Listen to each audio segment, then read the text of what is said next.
We look at the Giza Plateau and we look at the pyramids and we think, wow, that's incredible. Look at the achievements. But what about under the ground? There was a whole network of rooms and cavities underneath the Sphinx. The entire area of Giza may have an entire subterranean area underneath it. You realize the implications of what you're saying. You're saying that NASA figured out that we're actually living in these sort of civilizational cycles, and they're hiding it. And in order to cover it up, they blocked all knowledge of the binary star companion so that that whole cycle would not be understood. You're of the opinion that this dead star is headed towards the sun now. Yes. When do you think these underground cities were built? That's the ultimate question. Nobody knows. And it was sealed and buried and concealed by the flood. I think this is what we call Atlantis. I would say that it's what we're looking for the lost civilizations. Matt LaCroix, I could not be more excited to have you, man. This has been a long time coming. I've seen a couple of your episodes with Julian Dory, and it's really serendipitous because I'm in LA. I interviewed Graham Hancock 2 days ago, and I feel like he takes things to a certain point. He's done an amazing job along with Randall Carlson and many others as far as, I think, really proving out the Younger Dryas impact theory, this idea that at the latter end of the last ice age, there was maybe this comet airburst from the Taurid meteor stream that wiped out some proto-civilization, some civilization that existed prior to ours. He speculates as to what that civilization is. He talks about the Atlantean myth, which comes from Plato. But I think where Graham falls short, and he'll admit he falls short at times, is actually proving out that that proto-civilization definitely existed, characterizing them. Who were they? What did they, do? What were their mythologies? How did they live? What technology did they have? And I think you're sort of taking things to a whole other level with your work as far as, really discovering what this civilization was all about and, what they were building. And you're figuring out conflations that were made between this civilization and other civilizations that are much less old. And so I couldn't be more excited to have you, man. Thanks, Jesse. It's great to be here. I'm looking forward to this conversation, definitely. Yeah, it's going to be a blast. So, okay, I want to start in the most basic possible kind of starting point. Sure. And so how did you get into the idea that there's sort of this big civilizational cover-up? There's, this civilization before ours, it got wiped out. How did you get into that idea to begin with? Well, I've had this natural curiosity for a lot of my life, seeing early movies that showed lost civilization type of concepts and advanced things that were long ago, long before we're told. And I have to give a lot of credit to Graham Hancock and Randall Carlson. They definitely spearheaded me a lot of early on in my journey of understanding this and kind of doing that wow factor of like, wait a minute. So things perhaps are very different than we're taught in school, and in which archaeology positions themselves on giving an idea of what our history looked like in what's called a gradualism kind of way, right? Where we were primitive once, long ago, hunter-gatherers, and then our current era of going from Iron Age, Bronze Age, up until our current age is this linear growth, and that's all we've been taught. But really, to me, if you look at all the evidence that's been mounting, right? I just got back from Turkey with Dr. Robert Schoch, who is one of the main players that was brought over by John Anthony West to go investigate the Sphinx enclosure to see if it is truly wind erosion, as archaeologists and geologists had postulated, or whether or not it's really water erosion, because that really matters because it takes that whole dating of the idea of the Sphinx being created at a much, much earlier time. Yeah, and that's where a lot of this blossomed, is those kinds of things. Let's set this up for the audience real quick. So if you were to talk to like the Egypt Ministry of Culture, they would tell you, that the Sphinx was built in, modern Egyptian kingdom. Yeah. And in fact, what people like Robert Schoch and John Anthony West have found is that there's water erosion damage on the nose of the limestone of the Sphinx, and that this would show that there's some sort of maybe tropical climate that it originally existed in. People like Graham Hancock have followed up on this to say that maybe actually it was a lion to begin with fully. Exactly. And so this lined up with the Leo, which was the constellation. That was the vernal equinox shift occurring in 10,500 BC, around the time maybe it was actually built, and that much later it was sort of retrofitted with this pharaonic headdress. Exactly. And that's actually one of the themes that we're going to be discussing throughout this talk is the idea that you have a civilization emerge at a later time period. We'll start by saying the dynastic Egyptians, okay? Khufu and Ramses and all these others that actually found and emerged out of what was a much earlier civilization that had been there. And what they did, and it looks like increasing evidence is showing that, is that they adopted those sites, but not only adopted them, they tried to claim them that they were basically the ones who built them and recarved certain things. Like what you said, as I believe 100%, that if you look at the way that the body of the Sphinx is versus the head's too small. Because the head was never supposed to be that size. It was built in proportion with the body. And like you said, I believe as well, it was a lion and that it was basically what we think of as a guardian.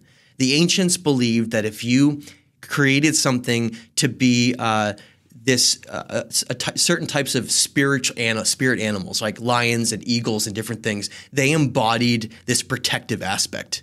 And so they would create, and we're going to get into that, a lot of stuff with Turkey, is that they created these artifacts and these symbols and murals and statues that shows these protector creatures that were basically part of guarding things like ancient libraries and underground areas. And that's what I believe the Sphinx is essentially it's guarding an entire subterranean area underneath it. That we look at the Giza Plateau and we look at the pyramids and we think, wow, that's incredible. Look at the achievements. But what about under the ground? Why do you think there's something under the ground there? Well, again, I was just with Dr. Robert Schoch in Turkey, and we were talking extensively over dinner about how he was part in spearheading these sonar, these readings, basically ground penetrating type of radar sonar under the ground, looking at voids underneath the areas and seeing these massive, massive voids with actual objects present. So, for instance, what objects are well, present? you can have cavities that water can naturally erode, right? Something where it's like, oh, it's like a cave underneath. Well, no, because they're clearly been cut with tools or whatever they use to cut them. And there are, again, like I said, there are objects down there that have either like blocks or things like that that are not natural. And so we know, and we've picked that up with sonar. Has anybody gone down there and tried to verify? Well, this is the story, and I'll tell this story is that in the 90s when they found these massive voids, and it's not just under the Sphinx, it's under the Great Pyramids as well. They all connect with these like subterranean underworld type of areas. They found that there was a whole network of rooms and cavities underneath the Sphinx as the first area that then led to literally the entire area of Giza may have an entire subterranean area underneath it. Now, we're told by things like Edgar Cayce and others that there was like an ancient library that was supposed to be underneath the Great Sphinx that had the records of ancient times and all these secrets and things like that. And they called it it was called the Halls of Amenti that led to this ancient library. Now, when they found these voids, we know that there are 4 entrances, underneath the Sphinx. There's one under the left paw. There's one on the top of the head, and you can actually, if you go like online right now and look up tunnel on top of the head, you can see it. It's capped off on top. Mm-hmm. There's one on the back side, and then there's another one on one of the other sides of the Sphinx. So there's 3 to 4 entrances that are known about. So is the Sphinx hollow? No, it's made out of actually the bedrock. So it was an entire section of bedrock that they took all the sides away. But when you say an entrance coming from the head, what are you entering? It's carved down into this bedrock body. Okay. The entire Sphinx is not made out of stones put together. It's made out of a bedrock foundation body. Okay. So it's just cut out of the bedrock. And so they have tunnels. Especially Robert Schoch determined that the one under the paw, I think it might actually be the right paw. So the Sphinx is like a gate. It's like a gateway. It's like a guardian that's guarding these entrances that go into like ancient libraries. Wow. Okay, now why can't we go down? Well, there? This is what happened when they determined in the 90s, and they had these basically types of ground penetrating radar, like different types of ways that they were determining it to find the voids. They published them and they kind of went viral, and everyone's like, oh my God, what's down there? And the Egyptian authorities came through and they boarded up the front of the pause with boards, literal boards, and blocked it off. And then what they did is very clever. They ended up drilling down to prove to the public that there was no voids, but they purposely went where there wasn't entrances, just drilling down into rock and say, look, there's nothing here. And it was very, very misleading and clever, so that people are like, oh, shoot, so there weren't really voids down there. It was just like an opening and that's from rainwater or something, and they tricked people. Do you think they're simultaneously going down there and excavating? Question is, have they ever been down? There's really no answer to that to know. But if you knew about that and you deliberately didn't go down and then you literally boarded up, the whole front of the Sphinx is now boarded up. That would, to me, be something where you're trying to kind of silence that whole story. Who took the first sonar readings? It was Robert Schoch was part of a team, a whole team that was basically looking down and taking this type of ground penetrating radar to. Is he not campaigning and outraged and saying we should be going down there? Or what? There are steps that need to happen. There are many, many, many millions of dollars that need to be obtained, and then universities that have to be brought into this. It's something that I know that he would potentially be interested in.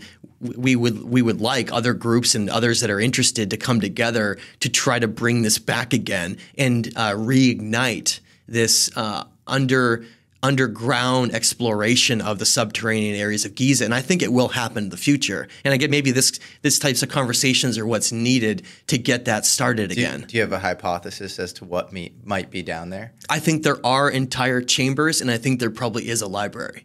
Now, if that library was made out of paper, it wouldn't exist anymore, because paper only survives for 500 to 1,000 years, which would mean that it had to be something like tablets with like type of cuneiform or hieroglyphics carved into it. Whatever it is would have to be able to survive literally 10,000 years underground, which is not, again, paper would never be able to, so you'd have to have other means. So if the Sphinx were actually built around 10,500 BC, what sort of writing would you expect to find down in these tunnels? Well, that's the question, is whether or not hieroglyphics like we see in any dynastic Egyptians was even the type of language that they used. And that's going to come up again when we talk about cuneiform. It's a writing style that we see throughout Mesopotamia. Now, to be very clear, if you were not to carve some kind of writing into stone or clay, there would simply be no method that we know exists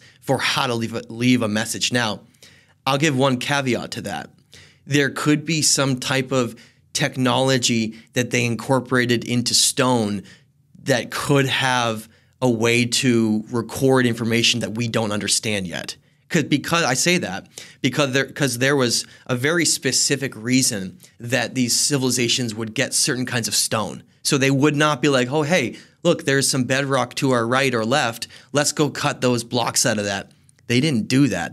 That didn't seem to matter to them. In fact, the distance that they were willing to go to obtain certain stone was even irrelevant to them. I'll give you an example. All the pink granite we find throughout the Giza Plateau came from 500 miles away to the south in the Aswan Quarry. That was your only source of this type of pink granite, which of course is extremely high in silica quartz, which is the same substance that we use for watches. So is there something there with keep recording messages in that we don't understand? I want to throw that out as a possibility so that I don't say that the only form of writing would be like cuneiform or hieroglyphics in stone. Do you think that the Great Pyramids of Giza were also built around that period, much earlier than? Well, and this is an interesting dilemma, is that, first of all, we know they're at least 10,500 BC. And that's the first thing to point out, because, number one, that's when we have these alignments with different star constellations. Okay, there's something called the King and Queen's Chamber that face different constellations, right? The Queen's Chamber faces Sirius, it's like a feminine energy, and the King's Chamber faces Orion. The problem is based on what's called the precession of the equinoxes, which is how the Earth wobbles and looks at different ages and constellations.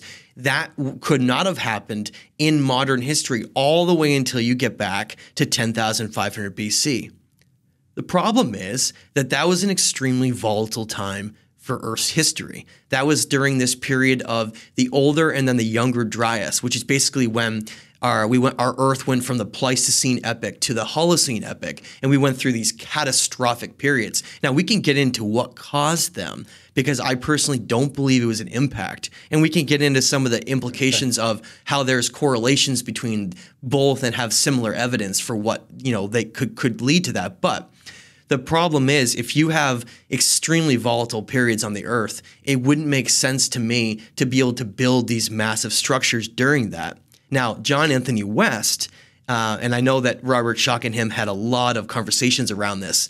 John Anthony West believed that it was a previous age in which the Sphinx was built, and I do as well. Well, the thing that never made sense to me about some of the extrapolations of the kind of Hamlet's Mill thesis, this idea that we would build, architecture specifically around the Great Precession, the vernal equinoxes, that it's 26,000 year cycles. Yeah, that's the great year. That's what's called the great year. Right. So like the idea that in 10,500 BC, that civilization that's building specific megalithic architecture would have the cosmic understanding of 26,000 years prior.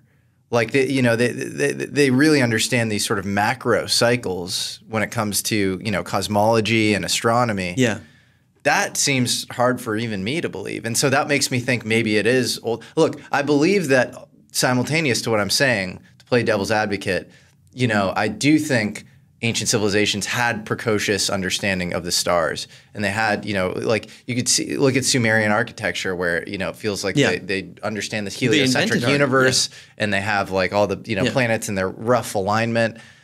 Having said that, 26,000 year cycles, that feels really crazy. But what do you think? I think we shouldn't underestimate the knowledge that these lost civilizations, and I say that's in quotes, lost civilizations understood, and that we were completely reset, just like Graham Hancock says, right? A species with amnesia. We don't remember who we are.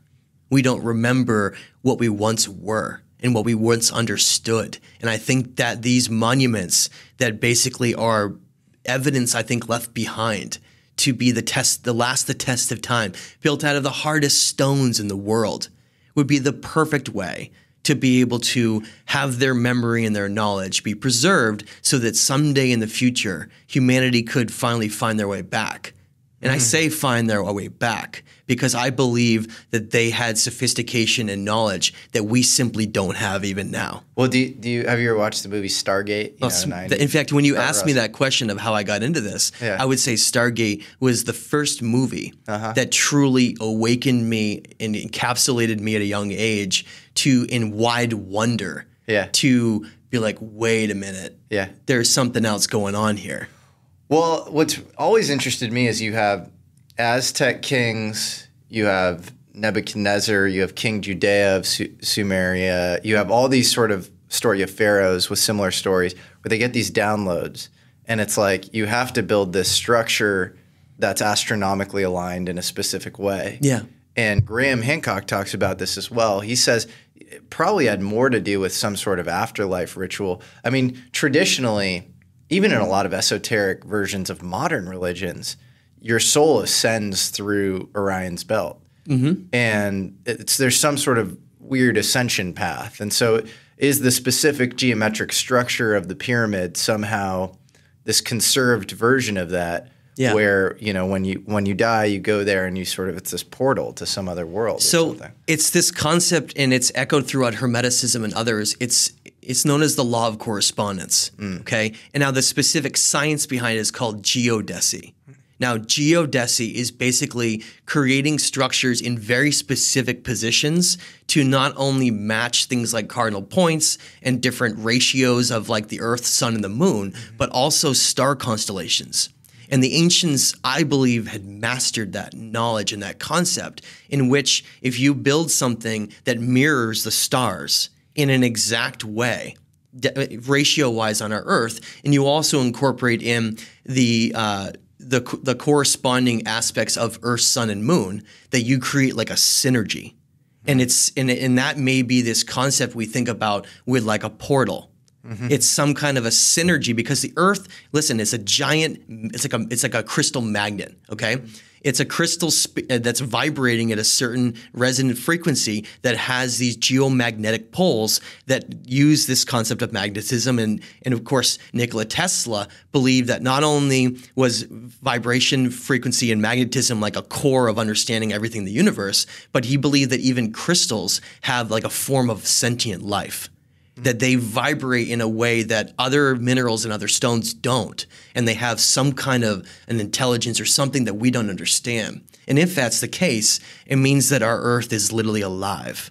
It's a living thing. And it's like a being, but it's unlike us.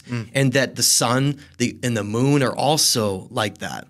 And that we all have this connection that is deeper than we perhaps understand. And that constellations like Orion played a very pivotal part in understanding, again, like you mentioned, if you create that synergy between the heavens, are you creating something between like a portal between souls and different incarnation cycles and things here? And of course, we can get down that road as well. But geodesy, for instance, I want to go back to that really quick. A lot of these structures on the Earth, like the Great Pyramid of Giza, as well as things like Eridu in ancient Sumer and other locations are built on what's called the 30th parallel. It's this part of the Earth that is in this quadrant zone that is basically part of like a hemisphere ratio of the Earth and other aspects. And when you look at the positioning of these structures all around the world, you realize that they were perfect in their time. But the very interesting thing that we can get into when we're talking about the civilization that I'm studying even to a greater degree in Eastern Turkey is you find out that there's these type of temple called the Susi temple, S-U-S-I, that had openings that faced only based on solar aspects of the rising and the setting sun. The problem is none of those Susi temples face directly west or east anymore. They're all off. And if you look around the world, you can see that many of these structures no longer are perfect in their cardinal points or their direction anymore, showing us that during these volatile times, I believe the Earth's axis shifted. And that would be ultimately one way you were asking earlier before we started the show, how could you date these? Well, one way you could date them is by looking at when they were aligned. And if they're not aligned now, it means that something was very different because they didn't make mistakes. If I were making a counter argument, I might say we can't carbon date the stuff, which would be the most scientific thing to do, but you can't carbon date stone. No. And so, we are then just retrofitting this current, observed megalithic architecture, which is impossible to build kind of currently. Like nobody can really argue with that. The civil infrastructure and engineering necessary is just like we don't have it currently. Yeah. But we're just finding the time when it lined up astronomically, and we're saying that's the time that we built it. Do we have more evidence that it's definitely older than is conventionally understood? We do. And I can give a couple examples of that. One of them, and again, I just got back with Dr. Robert Schoch from Turkey, and there's a site called Kefkalesi, very mysterious and enigmatic site with these giant square basalt blocks, and basalt is one of the hardest stones in the world. It's 7 on the most hardness scale out of 10.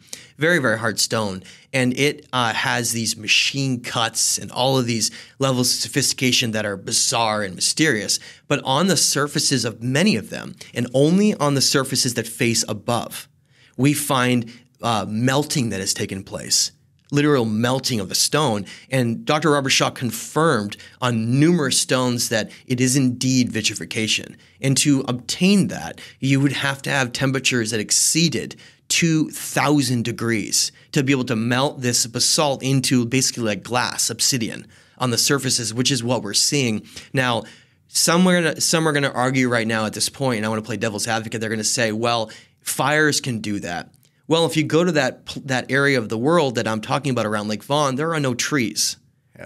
There's no wood, right? So if was they there had, wood back then? Well, if they built at a mud brick on top of these existing structures, okay, and they incorporated them in, and then we're going to get much more deeper into this as we go along. But let's say you had timber and things built into the mud brick, still, how would you have enough heat to be able to do that? You're talking about extreme temperature gradients, but also the stones are severely degraded, severely weathered and degraded from these events. Now, it's either things like a plasma event we could talk about, and you mentioned an impact, and I won't completely throw that off the table. But there's a third way, a massive volcanic eruption. And that very same thing happened with a mountain called Mount Nemrut, just to the southwest of Lake Vaughan, which is where all these sites are surrounding, which is not the same Mount Nemrut that has all the statues on the summit. There's actually 2 Mount Nemruts in Turkey, which is a little bit frustrating.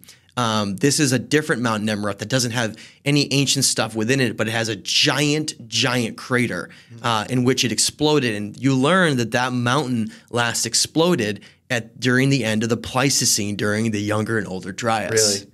And theoretically, a volcanic explosion could layer the Earth in this sort of sheath of, black smoke and block, cosmic rays and, cause all sorts of geological and environmental changes. Is that right? Or? That on top of, if you're close enough to the explosion itself, you could have unbelievable amounts of heat get expelled from massive eruptions like that. I mean, have you ever seen if you watch documentaries on Mount St. Helens, right, when it erupted, people were 5-10 miles away observing it, and some of them were died from the heat. Yep. Completely died trying to photograph it as that plume of super heated air, like thousands of degrees, was thrust down and spread around the environment. It was enough to literally kill people and burn them, and vaporize them partially. So did that get us out of the Ice Age?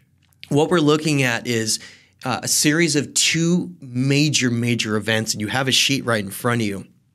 Now, the Younger Dryas is consistently talked about by Graham and Randall and others, but I would like to point out that I believe equally as important is the Older Dryas. Now, it's part of the same time period. Now, the Older Dryas was around 14,500 years ago, whereas the Younger Dryas is like 12,000 years ago. But they're within the same time period, but I think they played together in a very specific way where the Younger Dryas is more like huge impacts on the end of a cycle, and the Older Dryas are these huge impacts on the beginning of a cycle. And they both played critical roles in ending the last ice age, which was very extensive in places like North America and parts of Northern Europe, with both the Eurasian and Laurentide ice sheets. How long was the Ice Age, just for the audience? Well, the Ice Age was well over 20,000 years. Now, not contrary to what some might believe, there wasn't ice just covering the entire northern hemisphere.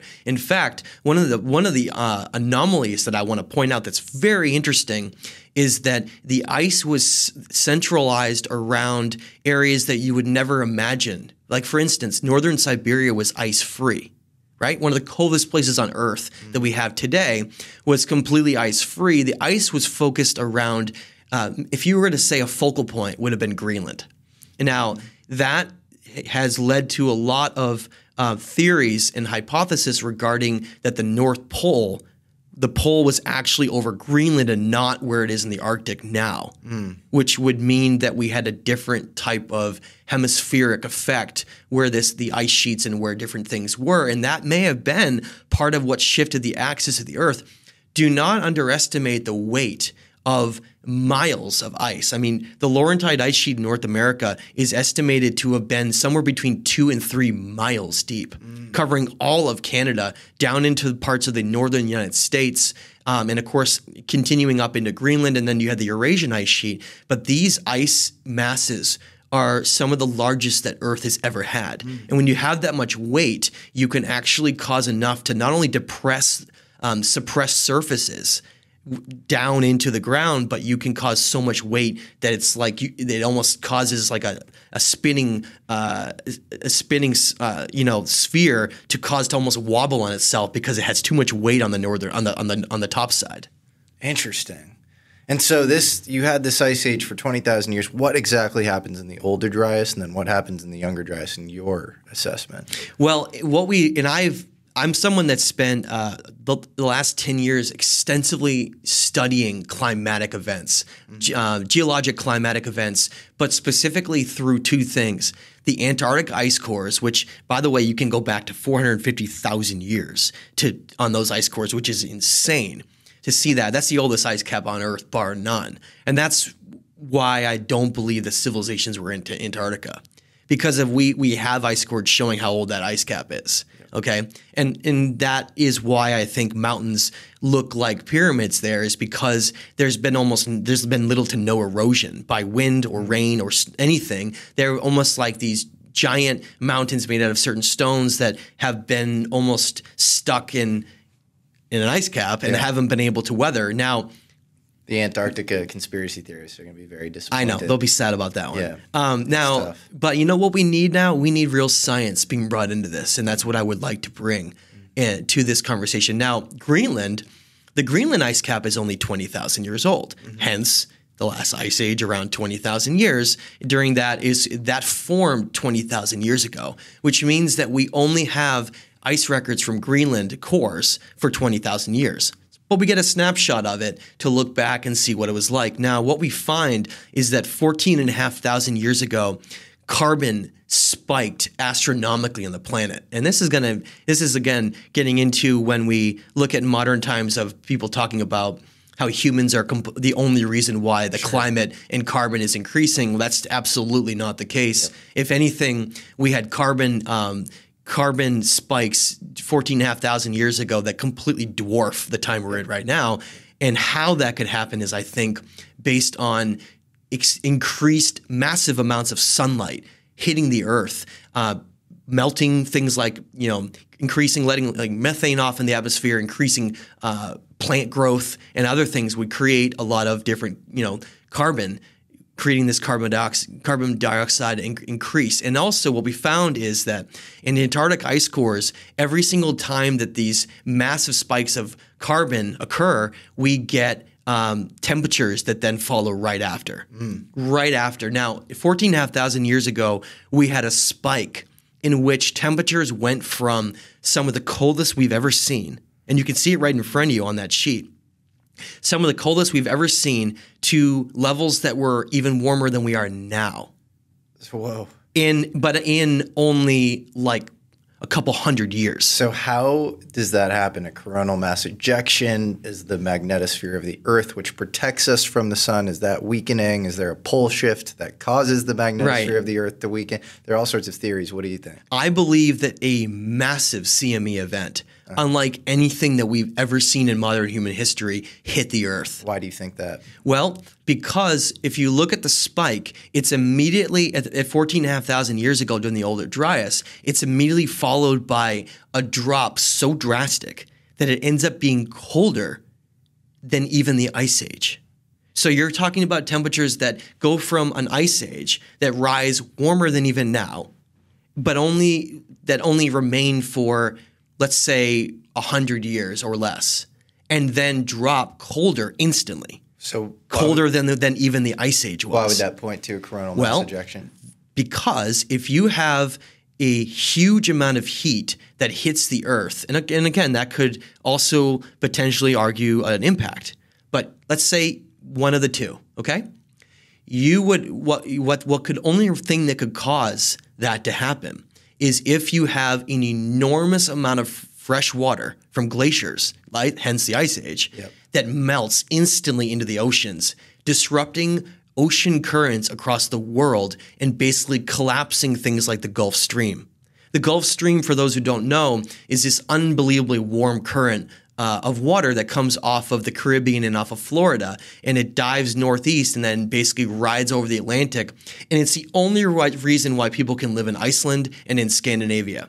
That area would be a complete barren ice wasteland if it wasn't for that. It's a warm propeller of energy, right, that rides up, and we have ocean currents all over the world. And ocean currents play a very pivotal role in moving heat around the planet and also stabilizing things like the climate. In fact, I think one of the things that's most not understood about our climate is the role that currents play with the oceans in our weather, in our climate of the Earth. And that's why if, for instance, we had enough fresh water melt into and shut off the Gulf Stream, it would be enough to destabilize basically the entire planet. It's a very fine-tuned system of heat being driven down and moving up through, and like it's a whole system. But if an asteroid, if we hit a comet from the Taurid meteor stream, and that would also cause some, quick heat up versus the coronal mass ejection, why are you weighting it, in favor of coronal mass ejection? Well, I've never been able to find any evidence of any impact craters anywhere on the Earth that are from that age. Now, Graham had brought up the one in Greenland, but we know that one is over 1 million years old underneath the ice cap, right? Because the Greenland ice cap is 20,000 years old, so that would take that one off the table. Now, that doesn't mean that a Taurid meteor shower couldn't have explosions midair, right? Like we see in Tunguska in the early 1900s. That's possible too. But the reason I lean towards CME events, coronal mass ejection events, is based around these areas of vitrification and what I believe is evidence of plasma discharges all around the world. And that's how you would essentially get poles moving from Antarctica, from the Arctic over to Greenland. Is you would have these events where the entire magnetosphere of the Earth basically gets severely weakened. And then holes open up, and then you get these vitrification types of events and others. And that, to me, the evidence is much more leaning towards a CME event than an impact, which would be more localized to certain areas of the Earth, not on this global scale. Makes sense. Where do you see the plasma all over the world? We see plasma events, again, some of the best evidence is out of Bolivia, out of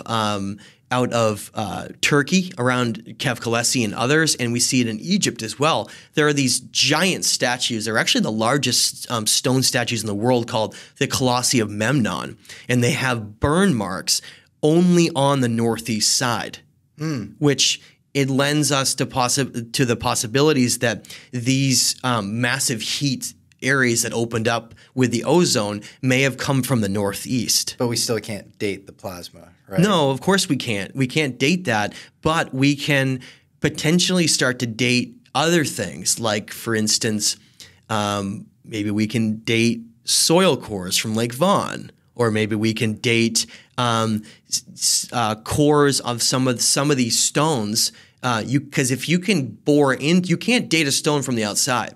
But if you can bore into it, you can potentially find things like organic matter deep within very microscopic cracks, and you have more of an ability to date them. That's how Göbekli Tepe was dated. The only reason they were able to date Göbekli Tepe is because the site was believed to be buried.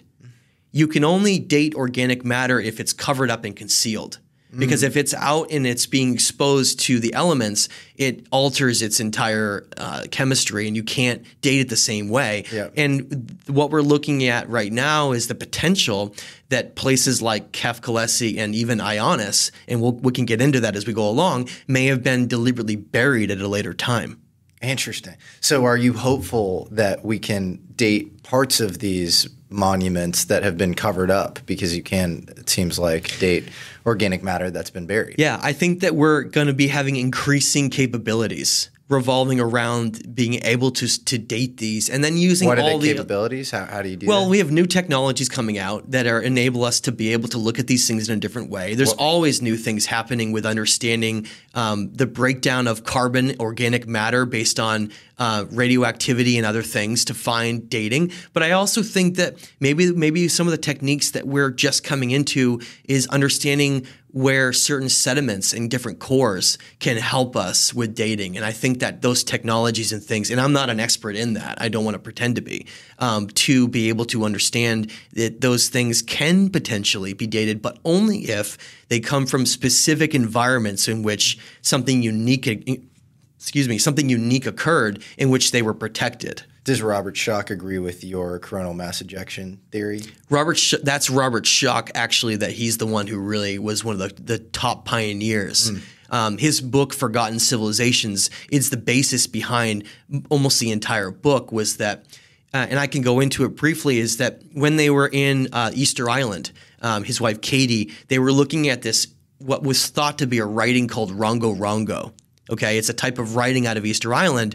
And when they were comparing it to things even like the Nazca lines in Peru and other areas like maybe Mohenjo-Daro and other types of mysterious writings that don't look like writings, one of the theories that they came up with is that they're not actually writings at all.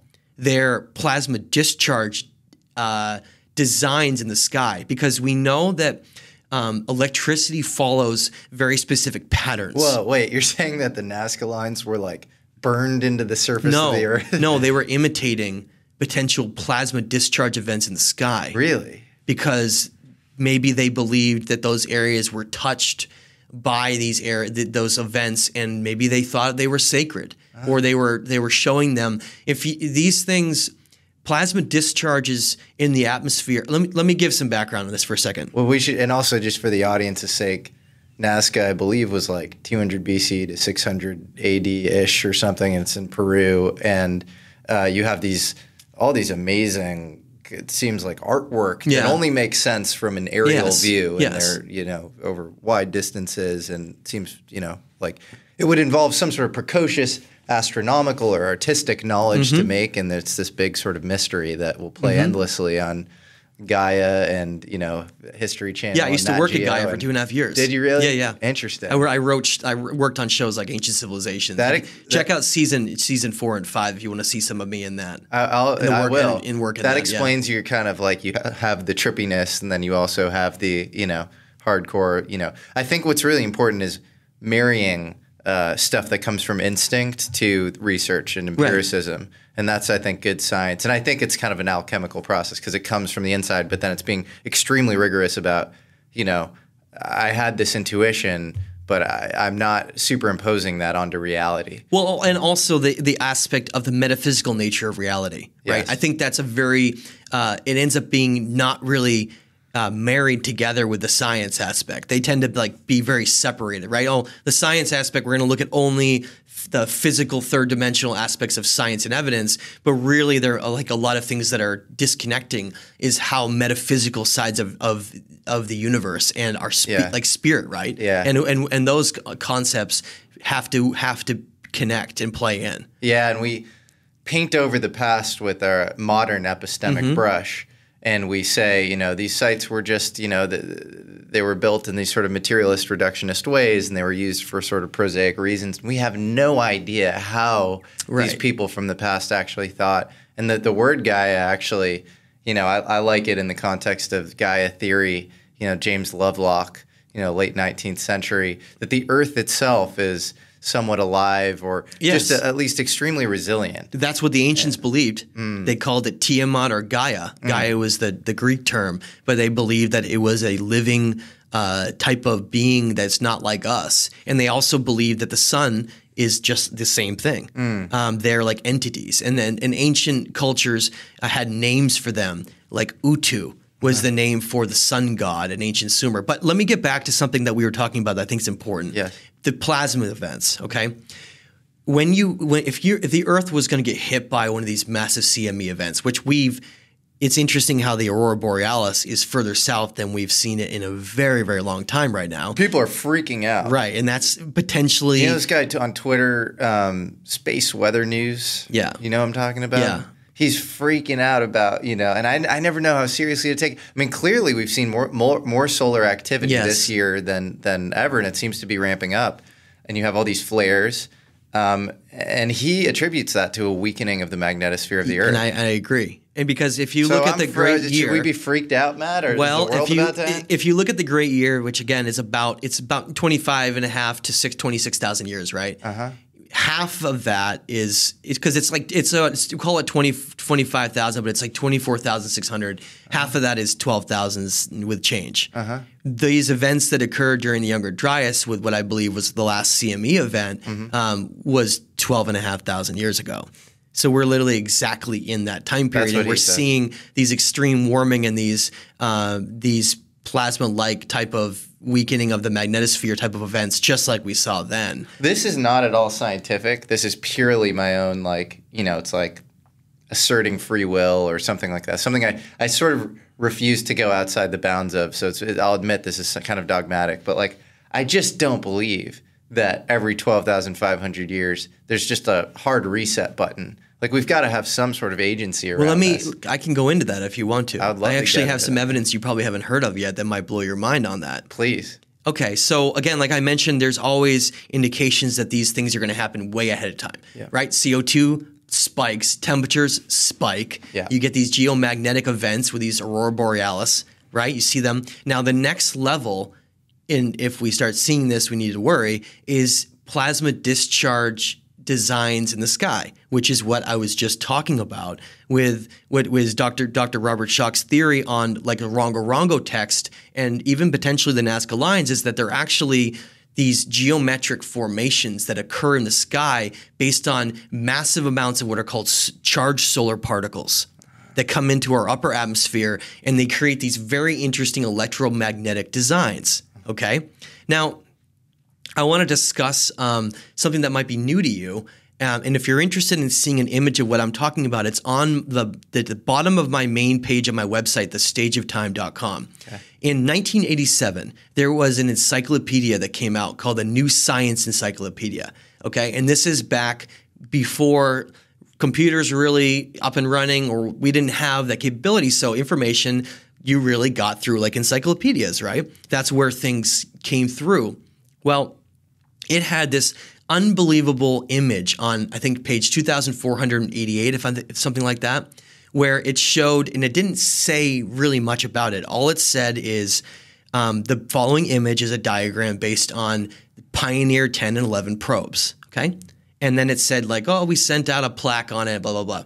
Well, what it shows, and I can get into what Pioneer 10 and 11 found because it directly relates to this entire great year, this entire cycle, and how might help you understand why this stuff keeps happening at 12,000 to 12,500 years every time. Interesting. Okay? Yeah. Is that what they found, and this may be new to people and it may blow a lot of minds, and I would again encourage people to go to my website and see that image, by the way, which is very hard to find online. Seemed like it was scrubbed. Where was it across a lot of things. I ended up digging in and finding a PDF version of it that was like somebody might have emailed it to me or whatever, where I got a high definition version of it, and then I scanned it and then I uploaded it, so I'm like, oh, we need to preserve this, right? Where was it taken exactly? Well, okay, I'll go back and tell you how this started. Yeah. In the 1970s, there were the first probes ever in history that were sent out in deep space. Mm-hmm. It's funny to me how people have only heard of Voyager, right? They're like, oh, Voyager. No, Pioneer. Yeah. Pioneer came before Voyager, hence the name Pioneer. It was the first deep space probes we ever sent out into interstellar space, okay? If you think about neighborhoods of space, the area between us and the sun is this actually quite small little neighborhood.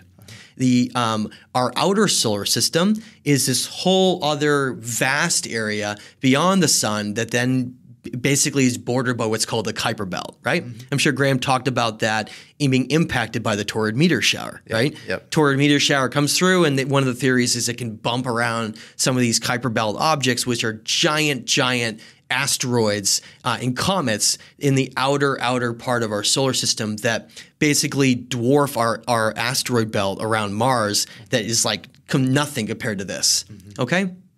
Well, Pioneer 10 gets sent out one direction and Pioneer 11 gets sent out another direction. And they were basically sent out to study gravitational protrusions on the outer planets of Uranus and Neptune. They wanted to understand, wait, what the heck? Why are these giant gas planets tilted on their axis.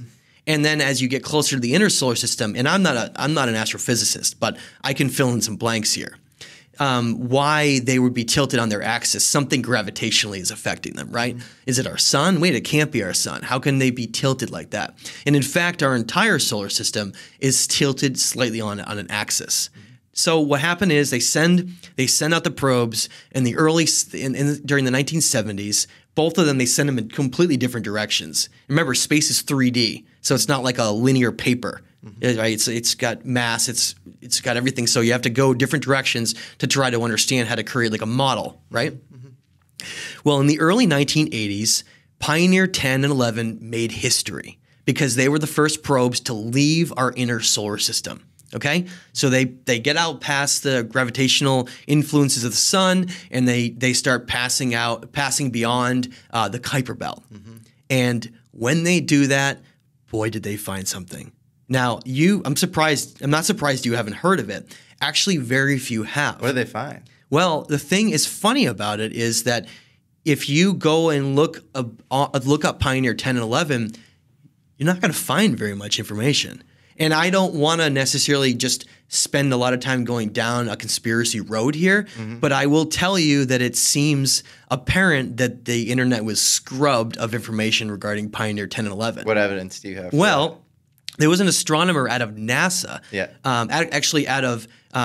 named Thomas, two astronomers, one named Thomas Van Flandern and the other named Robert Harrington. Robert Harrington was a very, very important astronomer who worked for the Navy. Sorry, not NASA, for the Navy. He was a chief astronomer for the Navy. Okay. Well, he's studying the outer solar system. He gets a call one day from Thomas Van Flandern. Thomas Van Flandern is an astronomer as well, who's actually a very interesting man. I wish he got more attention.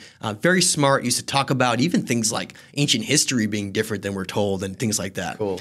Very smart guy. Yeah. He calls up Robert Harrington. He's like, hey, Robert, you got to check out this data from Pioneer 10, right? There's something going on in the outer solar system. And Robert Harrington's like, okay, I'll look into it. And they look into this new data that's coming back from Pioneer 10, and their minds were blown, okay? What Pioneer 10 found, and 11, was not only a planet, okay? Now, I don't want this to be confused with things like Zecharia Sitchin's idea of Nibiru. Yeah. That was actually a whole nother story in itself of something I think was maybe even created to mislead this whole thing. Okay, there's no planet that comes through our inner solar system that would destroy everything. No. But what they did find is a large planet beyond the Kuiper Belt. Okay, part of what is called the outer solar system. Not something that has a lot of information. In fact, the Kuiper Belt wasn't found until the early 1990s. It's relatively new that we even knew that, again, based on it's a lot of the data coming back from the Pioneer probes, which started to leave that area in the early 80s and through that period. Now, there in the 90s, there was an announcement by NASA, and I do believe this was a real announcement, where they did announce this planet, and they called it Planet 9 or Planet 10 based on before Pluto got demoted. And they actually, and anybody listening to this might remember that. It was actually pretty widespread on the news. They're like, oh, there's this large planet beyond our sun that is very mysterious. It seems to have a mass based on gravitational influences of 4 to 5 times the size of Earth. Massive. Huge planet, okay? Very weird and mysterious. Wait, where is it positionally? It's beyond Pluto? Yes, way beyond Pluto. Okay. It's way beyond our inner solar system, and it's not part of the rotation around the sun at all. Wow. It's very, very mysterious, okay? So what sort of gravitational pull is it following? Well, wait till you find out. Oh. This is where it gets wild. It's the same thing causing the wobble. This is where it gets wild. In the same analysis, and remember, Pioneer data was coming in increments over time. Right? Yeah. As you're going further out, you get more data. So it's not like you know everything right away. It's like you're figuring things out. So the first thing they found was this planet, and they initially announced it. Okay, and everyone's like, "Oh, wow! How could that be possible?" Well, the interesting thing was that even the Kuiper Belt, a lot of the objects in the Kuiper Belt were being warped in the way that they rotate their mass was being warped by something else. And some postulated that this planet was enough to even impact and affect some of these Kuiper Belt objects. But there's more, though. The planet seem to be revolving around something. Okay? And again, I very much encourage people to go and see this diagram so they don't think I'm full of crap in what I'm saying right now. Because, again, this 1987 encyclopedia showed the entire diagram. But the weird thing was, it was the only place that it ever existed ever again. All the data from Pioneer was essentially scrubbed after. What was it orbiting around? Well, when scientists have studied the known universe, okay, I'll say that because we only have a limited view of what we can see with distant stars. But when they've studied other stars like Sirius and other ones, Canis Major, they find out that 80% of all known stars are binary or trinary, meaning that having a single star, our sun, is actually far more rare.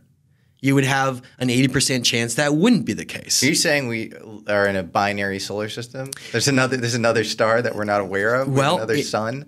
But the thing is that when Pioneer 10 and 11 got far enough out beyond this planet that they detected, and you can't see it, it's just based on its gravitational influences. Again, you can't see like, oh, there's a bright planet flying by. It doesn't work that way. Planets, if planets are not illuminated by some kind of an object, they're black. Yep. It's just the space is black and you don't even know, except the influence it has. Wouldn't James Webb pick it up? Well, again, the space is infinitely difficult to pin down a very specific part. And I can get into all the Caltech studies after that support this. Okay. So this is not just one area. Okay. Caltech has since jumped on top of this. You can go on Caltech's website and read all about how this planet is. One of the What's quotes the name I want of the planet? They don't have a name. They call it Planet 10. Originally, now Planet 9, based on the demotion of Pluto. Okay. Caltech, actually, one of the astronomers there was basically said that he believes there's a 99% chance that it exists based on its effects on the Kuiper Belt and other gravitational effects. And it's 4 to 5 times larger than the Earth. Okay, so NASA announces that. Yeah. Then they go completely quiet. They never announce anything else ever again from Pioneer 10. In fact, all data on Pioneer 10 and 11 past the Kuiper Belt beyond this Robert Harrington's work and Thomas Van Flandern and 1987 Science and Invention Encyclopedia became the only sources. It was very bizarre.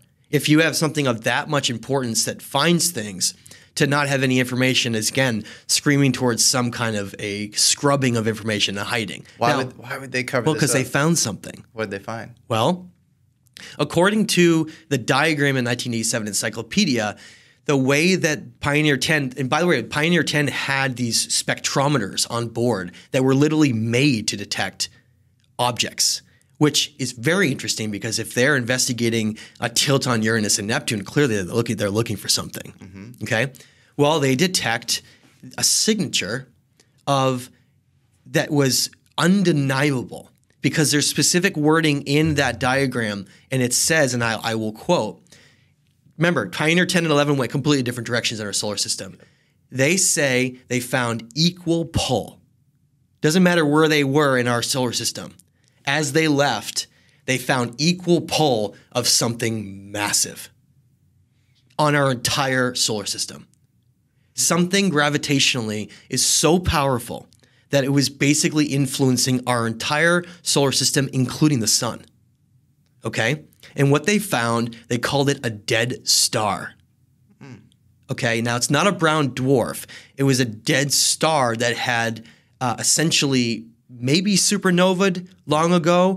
Whatever happened to it, it no longer had the fusion of a star like our sun, which is why you can't see it.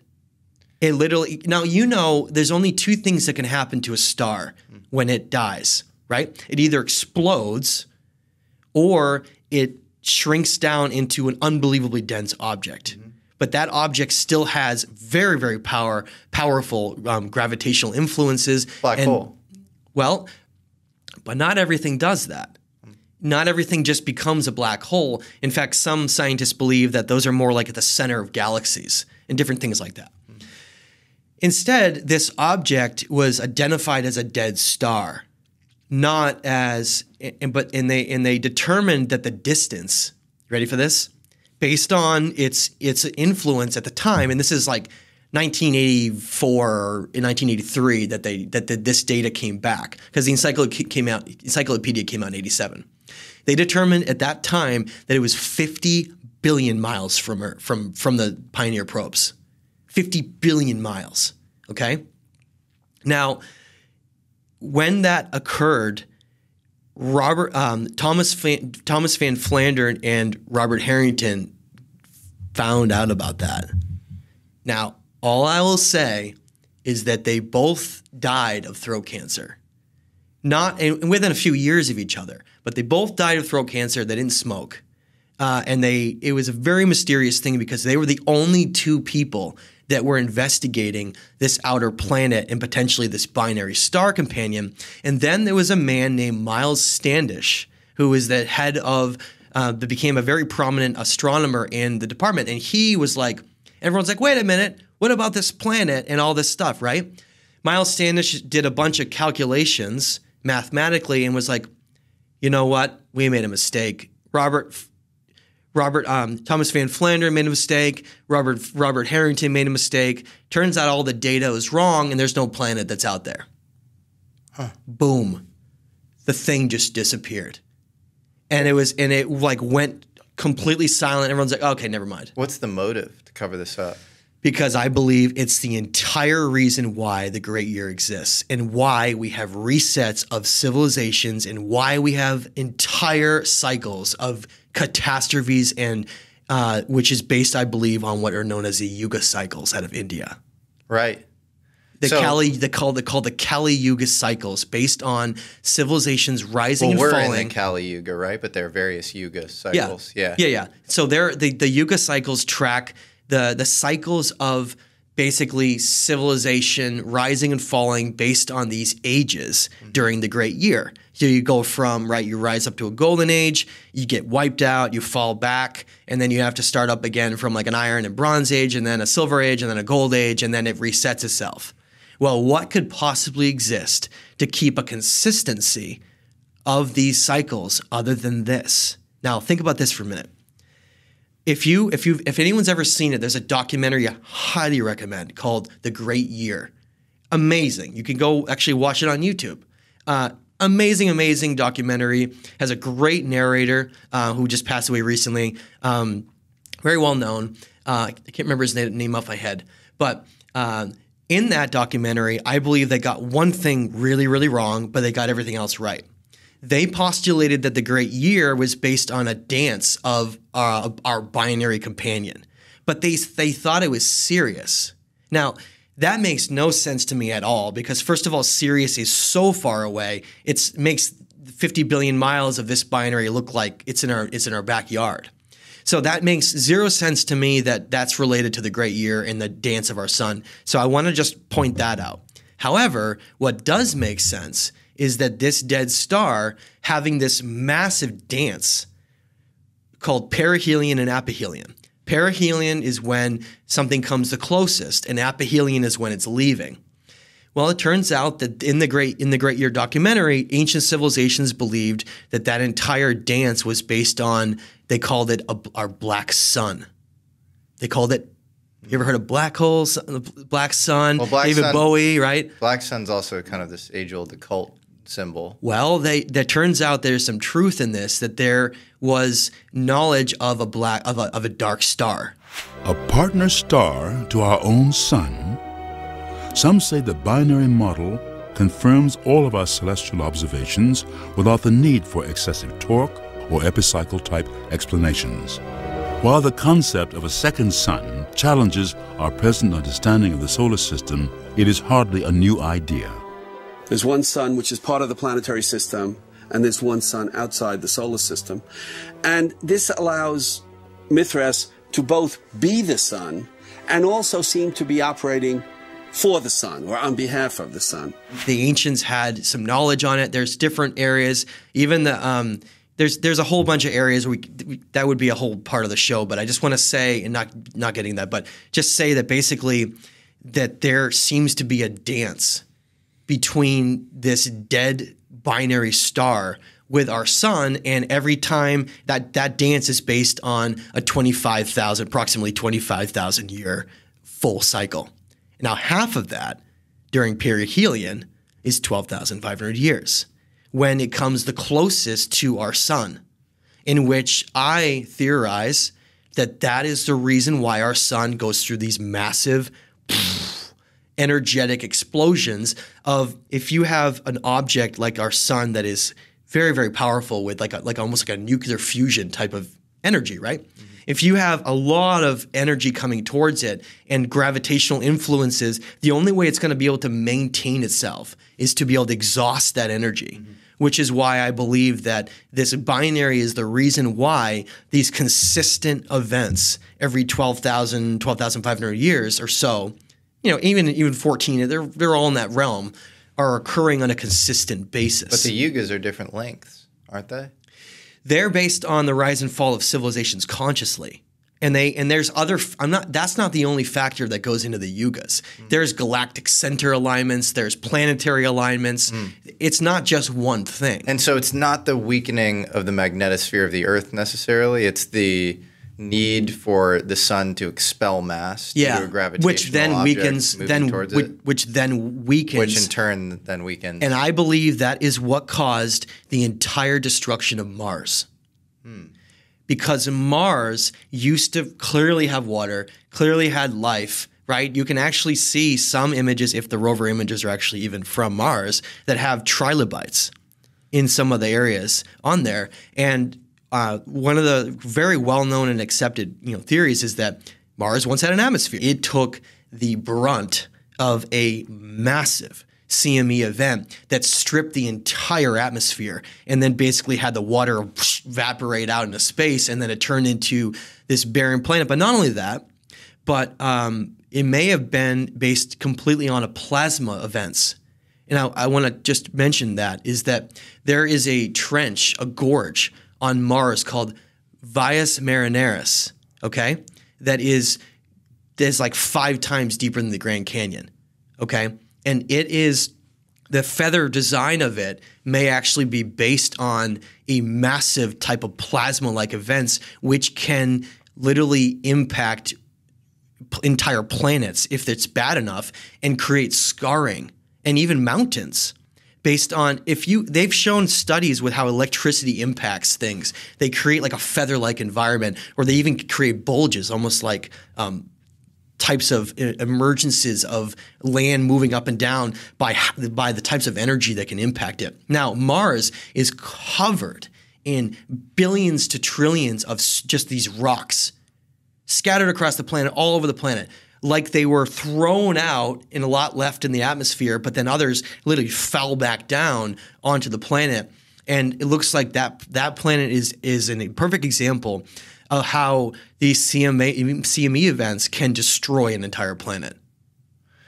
So you realize the implications of what you're saying. You're saying that NASA figured out that we're actually living in these sort of civilizational cycles that we really have no control over. They're kind of these hard resets. Exactly. Maybe we're headed towards one right now, and they're hiding it. And in order to cover it up, they blocked all knowledge of the binary star companion so that whole cycle would not be understood. That's insane. Is it though? I don't know. I mean, I need to. If there was an asteroid, details, I'm not saying this in an apocalyptic way, because I would actually. The next part of this is we should talk about how I believe we may be able to prevent that. Okay. But what I mean is, if governments knew about a giant asteroid coming towards the Earth or a comet, would they tell everybody? Maybe not. Maybe not. Widespread panic. Sure. Complete society collapsing. And you're of the opinion that this dead star is headed towards the sun now. Yes. And so do you have, based on your cycles of what we see in ice cores throughout Antarctica and Greenland of a consistency. And what's your model of how much time we have left based on that? We're right in it right now.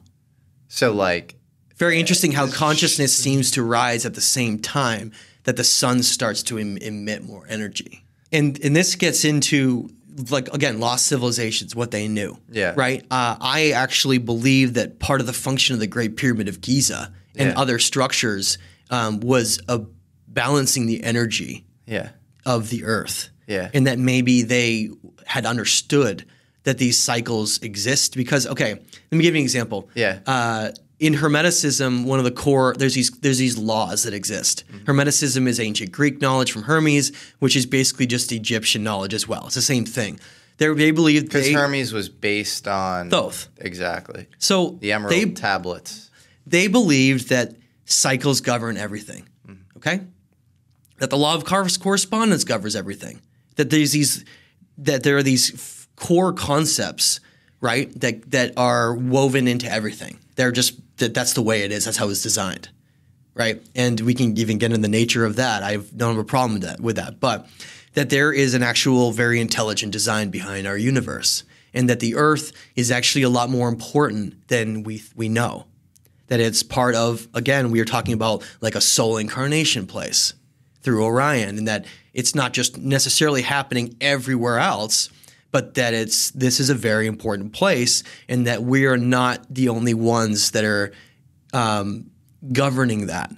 That there's something higher that's governing the cycles here and balance, because that's everything that's shown in these artifacts and things that we're about to talk about from around Lake Vaughan. Is it literally shows the same thing over and over and over again. It shows this balancing of everything, balance, and basically teaching humanity about the nature of who we really are, and being like bringing us back to the light. Like if our soul journey was like basically starting at a higher place and then wandering through the darkness and then eventually returning back to the light. Again, everything's based on cycles, and it seems like we are the microcosm. Our journey here is like a microcosm of the entire macrocosm.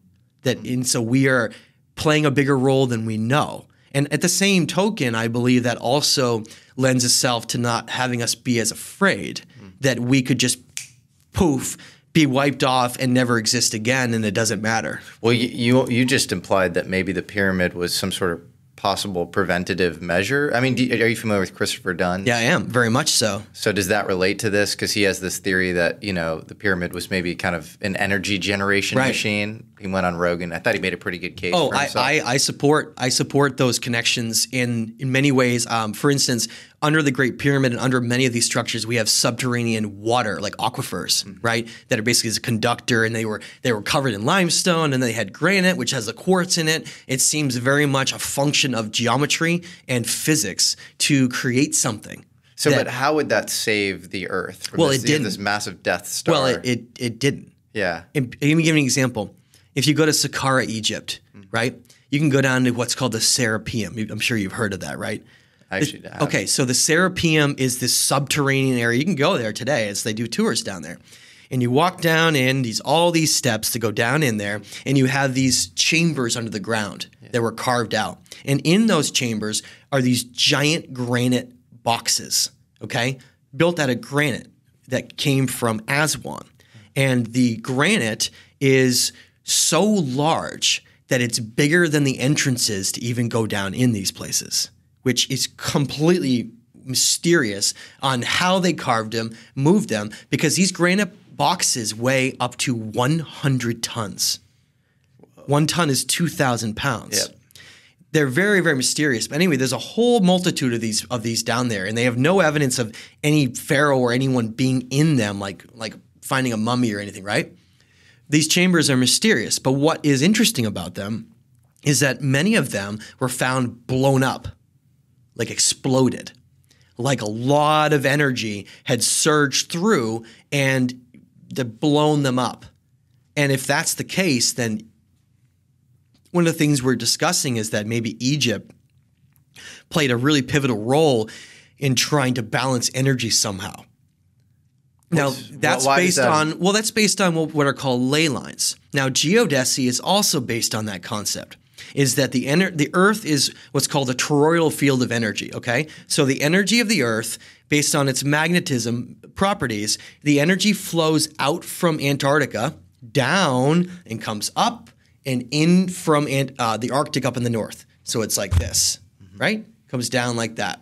And that if you were able to understand the properties of geodesy and properties of ley lines, that you could somehow build in specific places and maybe even balance them, harness them, have a way to build in coherence with the earth and the stars.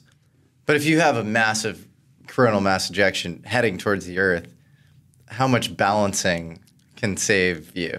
Well, I mean, perhaps they tried, or they just were trying to survive, understanding that there was a previous event that their ancestors had known about. Right. And that gets into the entire discussion of Darren Kuyu and Kaymakli. Okay. Do you know where Darren Kuyu and Kaymakli are? No, who are they? Well, they're locations. Okay. Okay, so this again gives the evidence for that the ancient people knew about these events. Okay. Oh, Darren Kuyu is the underground tunnels in Turkey. Yeah. So and Hancock even talks about how, possibly a civilization went underneath there to protect themselves. A lot of people cataclysm. Don't talk about Kaymakli, and I want to talk about both because the connection they have is absolutely fascinating. In southern Turkey, there's an area of soft volcanic stone. Now, most of the time, volcanic stone is hard, but this area, it was like a type of very soft kind of volcanic porous type of material that was actually really easy to carve. And it seems as though ancient civilizations, if they were global, which I believe they were, seem to know that was the only place in the earth, based on its elevation, its location, and the stone, that they could easily, well, we say easily, but relatively easy compared to other environments, create massive subterranean areas. And I mean massive. And so within the last 40 years, there was a man in the city that became the underground city of Darren Kuyu, because there's this modern city built right on top of it. That's what's wild, is that they're like living right above it and they didn't even know. He's basically working on his apartment and he knocks a wall down accidentally. And he opens up this doorway opening that he was like trying to figure out what happened, because he had chickens that wandered in and disappeared. It was really funny, actually. And he didn't understand where they were going or whatever. And so he went down in and he ends up going and, calling and be like, I found something, archaeology, you got to come see this. So they come over and they were stunned to find the largest subterranean underground city. We call it a city, but subterranean area in the world. It had something like 30 levels of these interchanging tunnels, but like rooms that had air shafts, had entire ways to block off and seal the outside with these multi-ton stones that were basically fitted so you could roll them in front of the door. And they had areas for animals and places for like education, like schools, and they had places for bedding and living and food storage. And they went to such great lengths that they built these underground cities so big that they could house over 20,000 people. That's crazy. At one time. How big are they? They're basically kilometers down. Wow. They're enormous. Kilometers down. How far? Like wide? Kilometer wide, kilometer down. I don't have the exact dimensions of it. They're enormous, though. Yeah. Okay, and you can still go there today. And there's a tourist attraction where you can obviously go down into Darren Kuyu, but they only let you see a couple levels. Now, here's the wild thing. Who figured out that 20,000 number? They went, and archaeologists that have access to all the levels have basically determined how many people could live in all of them. They mapped them out. You can actually find online diagrams where they show all of them interconnected. But it gets even more wild than that. Yeah, Darren Kuyu is not the only one. Turns out there's a whole bunch of underground cities in that region, but there's two main ones. The sister city to Darren Kuyu is called Kaymakli. Okay, now Kaymakli was found just a few years later. But here's the wild thing. It's 5.5 miles away. Okay? Why is that wild? Because underneath Darren Kuyu is a main corridor. There's like a main corridor, like if you had buildings attached to each other, right? And there's a tunnel that goes from Darren Kuyu all the way to Kaymakli. Whoa. 5.5 miles underground. Crazy. Which means that those people knew enough about how they couldn't go above ground. Hey, I want to go see your cousin John in Kaymakli. I'm in Darren Kuyu, right? I haven't visited him in a long time. Why wouldn't they just go up and go around? Instead, they literally travel underground between them. And the only reason you would do that is if it wasn't safe to be above ground. And now, why wouldn't it safe to be above ground? I don't think it's based on flooding. I think it's based on the concept of like a nuclear winter, right? Where you would basically be so volatile, not only like potentially radioactivity, but even things like a catastrophic climate that was just dipping all over the place, and like it was almost completely inhospitable to live out there.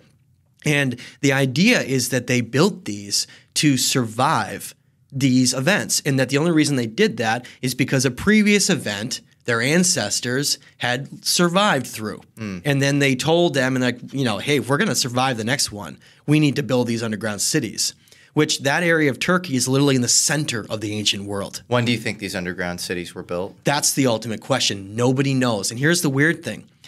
None of the material from these giant underground cities that they excavated has ever been found. It's not like they went up to the front and they found like this huge pile of rock. Weird. Like, hey, look at that. We can, because they can help. Why wouldn't some of, you know, their tools and stuff be preserved, given that it's underground? Nothing has ever been found. Why is that? Well, because things degrade. We have to imagine geologic time. Underground, though, you'd assume maybe you still have mice and rats and things, and you have water dripping, and we need to try to imagine. It's been 500 years, right, since, you know, we went through the Industrial Revolution and back to medieval times, back to then, and look at all we've achieved in that. Okay, that 500-year period. Now imagine thousands and thousands and thousands of years. Yep. You know, potentially 10,000 years.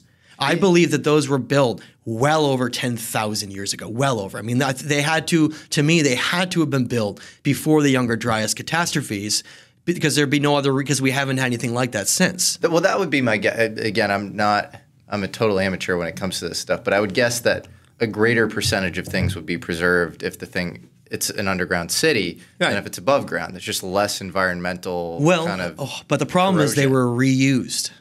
Uh-huh. Okay, and this is where scientists I believe have gotten the dating completely wrong. How do you know that they were reused? Because when they first found them and they went down in, they did find stuff. Mm-hmm. They found evidence of Hittites and evidence of ancient cultures that are not like ancient. They're like mid-ancient, right? So, you know, Hittites in different time period of that, we're talking like, you know, maybe 2,500, 3,000 years ago, right? They found evidence of residency from them, where they were maybe hiding from armies or going under there for many reasons. It was a very dangerous time. Much of the world, the Assyrian and Urartian and Medes culture and the Babylonians and all of these cultures were battling, fighting. It was a very volatile time period in history. And so, yeah, you could have cultures try to hide down there. It wouldn't be the best idea, but I'm sure some did.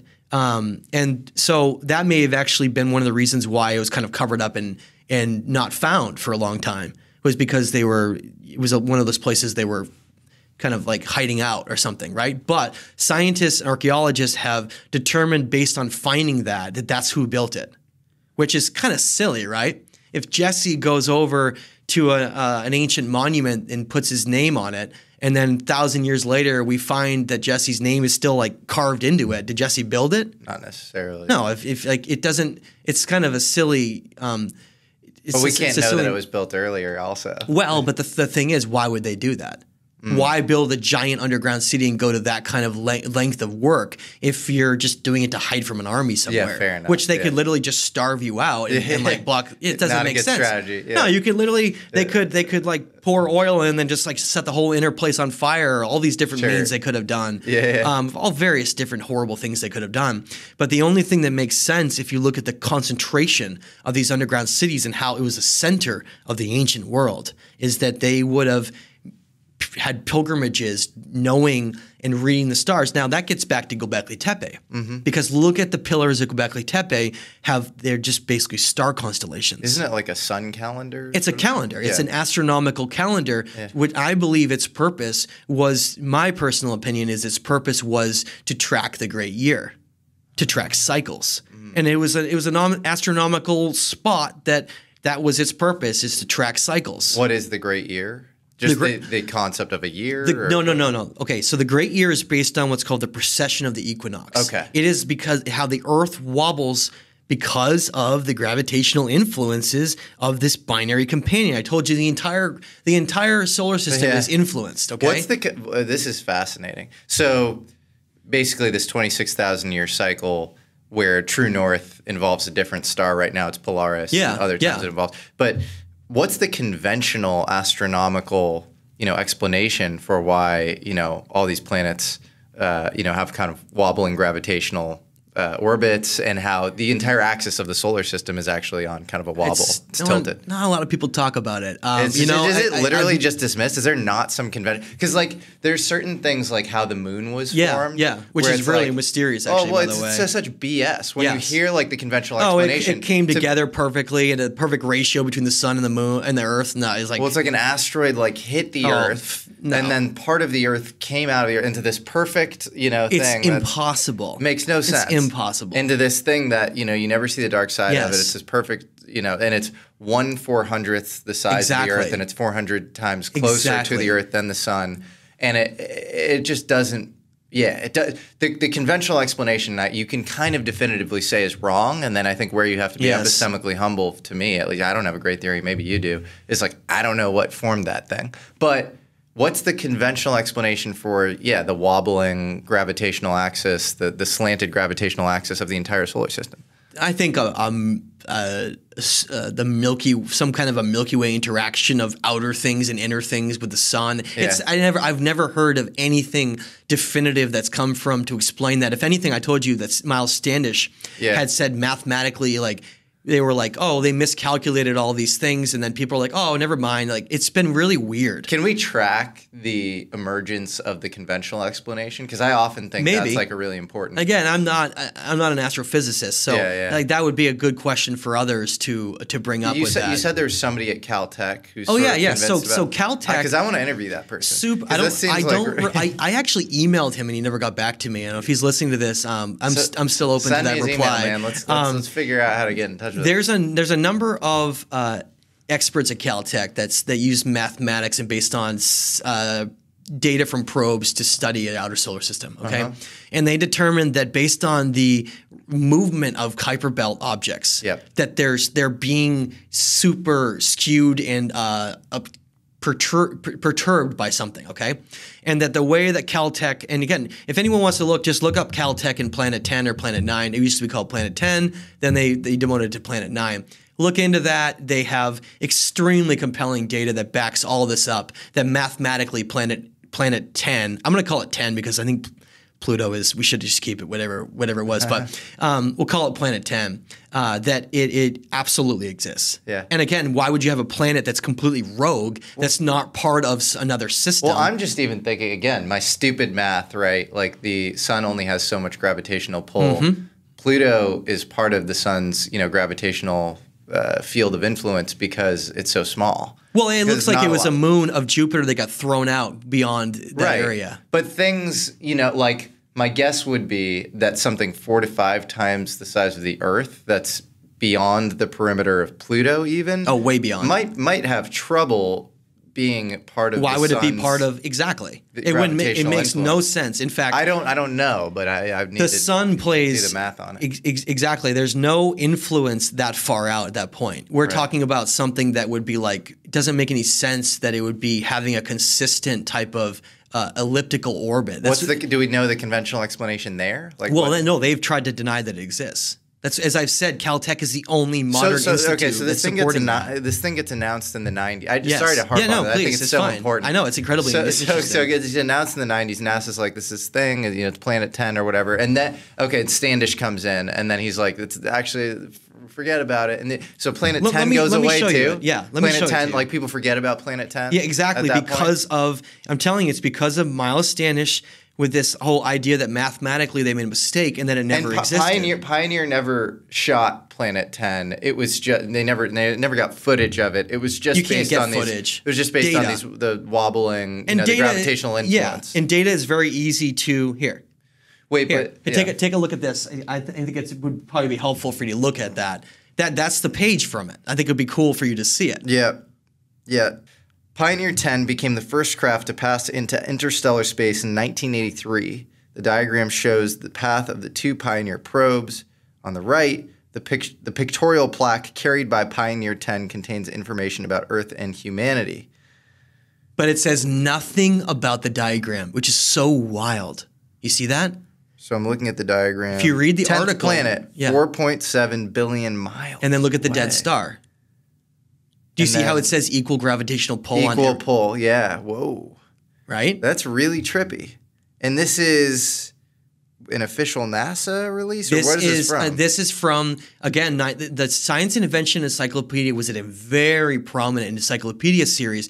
Some listening to this probably still have some in their basement. They used to come out with volumes every year, and they would update them, and it was like a very, very prestigious. It's not like a obscure encyclopedia. It was a very prestigious encyclopedia set, and they're becoming very rare now. But some people still have them, and if you do, I would recommend holding on to that. And so in a binary star system, these stars often like move around each other, like they dance. They do a dance. Now, the Great Year, again, I highly recommend people watch that documentary called The Great Year. Yeah. It shows that dance beautifully. Now, this dead star seemed to have a massive elliptical orbit.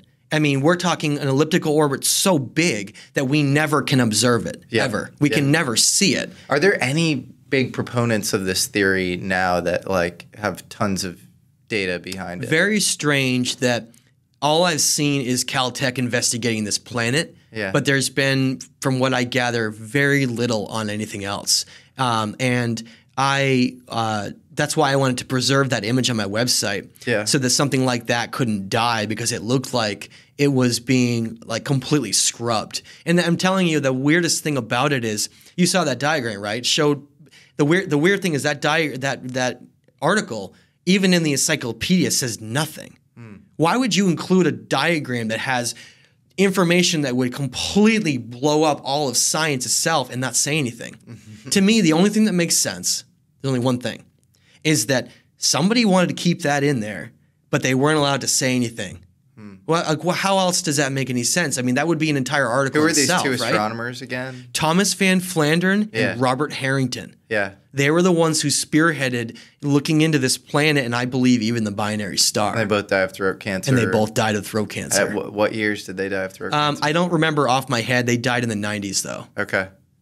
Right after this discovery, pretty much? Right, basically. And then Miles Standish is like, hey, by the way, everything's mathematical and miscalculations, and it's all wrong. And everyone's like, okay, never mind.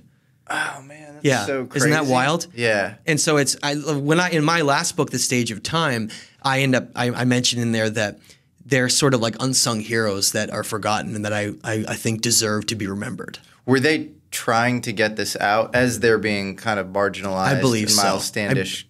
I believe they were writing a whole series of scientific papers in collaboration with each other. Is anybody in touch with their families or something? I'm not sure if anyone's listening to this that knows. I know that they had stumbled onto something very, very major. And it's just, I'm not saying that necessarily, I don't want to come across as like they were murdered necessarily, but it was very mysterious how they both died. Fascinating. And then after Miles Standish disproves the whole thing mathematically, nobody ever investigates it. It just dies out. What's his background, Standish? He became a prominent astronomical figure within the NASA community. Before we go on, I should say that personally, I haven't seen an abundance of evidence for this binary star system theory that Matt's proposing. But there are ancient civilizations that echo this belief, and even some pretty credible modern astronomers who believe it's possible. Roughly half of the stars you find in the universe are alone, and the other half are in groups, and often the groups consist of two. One of the stars might have evolved enough so that it has died and has become a white dwarf, and then lost a lot of its heat and became faint as well. But if it's sufficiently far away and sufficiently faint, then it would just sit there and maybe orbit the sun within a few thousand years. Who knows? I cannot have any positive opinion about this, but I would not rule it out. Perhaps we've already seen our sun's binary companion, but clinging to old theories kept us from realizing it. If the Earth were a perfect sphere, there would be no precession. because there would be no way to apply that torque on the Earth. But since the Earth spins, it makes itself oblate by that spinning, so it has bulges on the equator. So this leads to a net force which would want to put the Earth upright. That's what the Earth doesn't allow it to do, but the Earth cannot completely escape that pull from the Moon, and instead of being positioned upright, it will shift the orientation of the axis. In other words, it will cause this precession. All of that's to say, I would maybe hold this theory as somewhat low probability, but incredibly impactful if true. And I would urge every audience member to please research this, the possible scrubbing of the Pioneer mission from NASA, and the important stories of Thomas Van Flandern and Robert Harrington. Okay, I want to get into some of the similarities. I know, we got off on like a crazy tangent, and I know that's not what you spend all your time on. So you've uncovered some amazing ancient architecture in Eastern Turkey, and this architecture seems to comport with all sorts of sites all over the world. Yeah. So it is kind of proving out this Graham Hancock hypothesis yes. around this proto-civilization that may have existed, because you say that a lot of the techniques are in terms of how they build, the structures, and the motifs and symbols. The motifs and symbols themselves line up perfectly. So yeah, exactly. What evidence do we have of this? So you have that in front of you, and when you want to pull that up, and you can look at it while I'm talking to you. Yeah. So to start with, my expertise primarily had been focused a lot of my life over the last 20 years with really becoming try to be as much of an expert as I can on ancient cuneiform languages. Now, cuneiform is not a language, it's a writing style. It's a type of wedged writing style that was adopted or emerged out of the Mesopotamian region.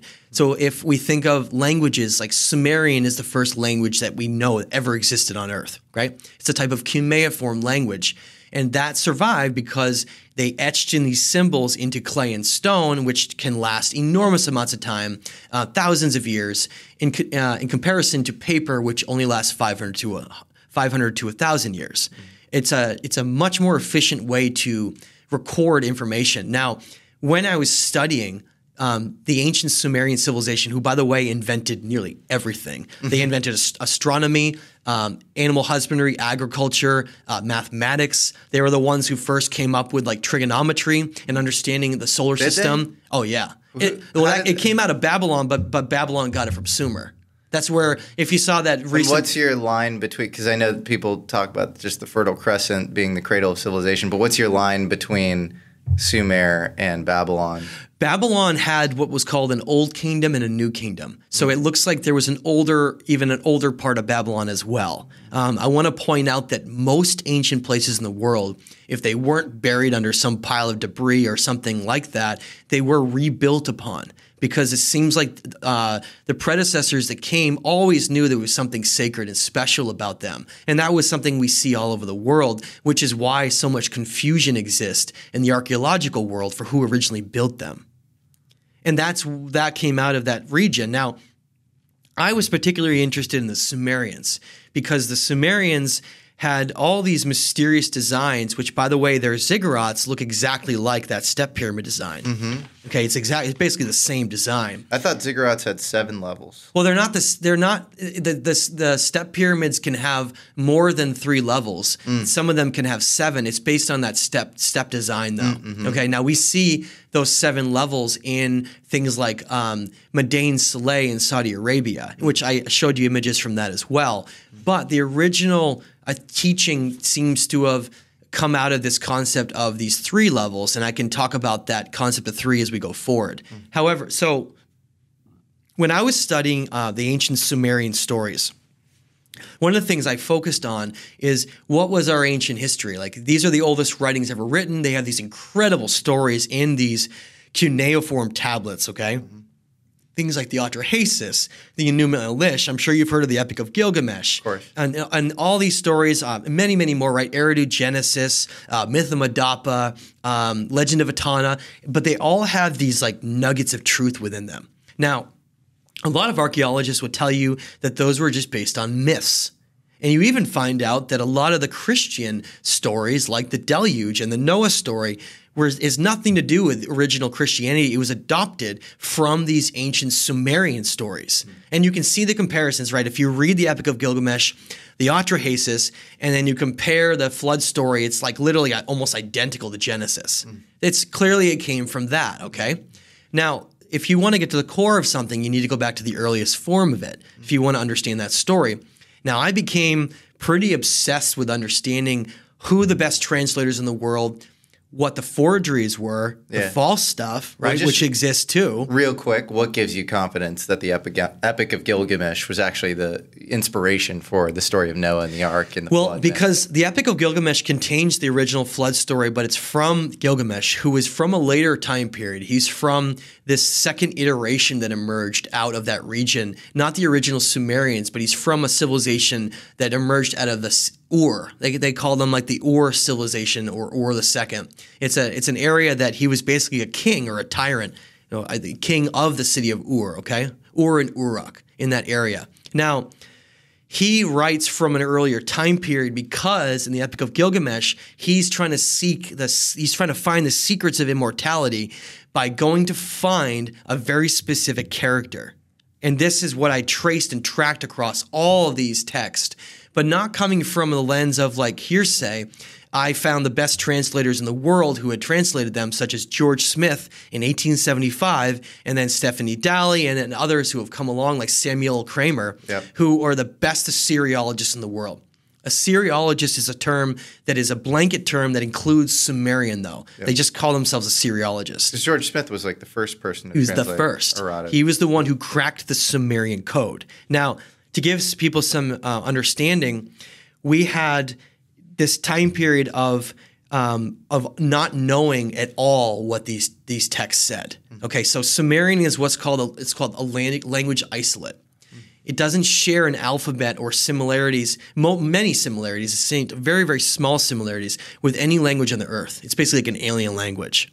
And a man named Austin Henry Layard came along in 1848, and he stumbled across this ancient library called the Royal Ashurbanipal Library. Okay, the Royal Ashurbanipal Library is very unusual in the case that it doesn't get a lot of interest. A lot of people talk about the Library of Alexandria, but I feel like the Library of Ashurbanipal should get a lot more interest, along with even the great libraries of Ebla, which is another ancient city in Syria. But these were libraries that had massive amounts of cuneiform tablets that weren't just from that civilization, but they were from many, many civilizations.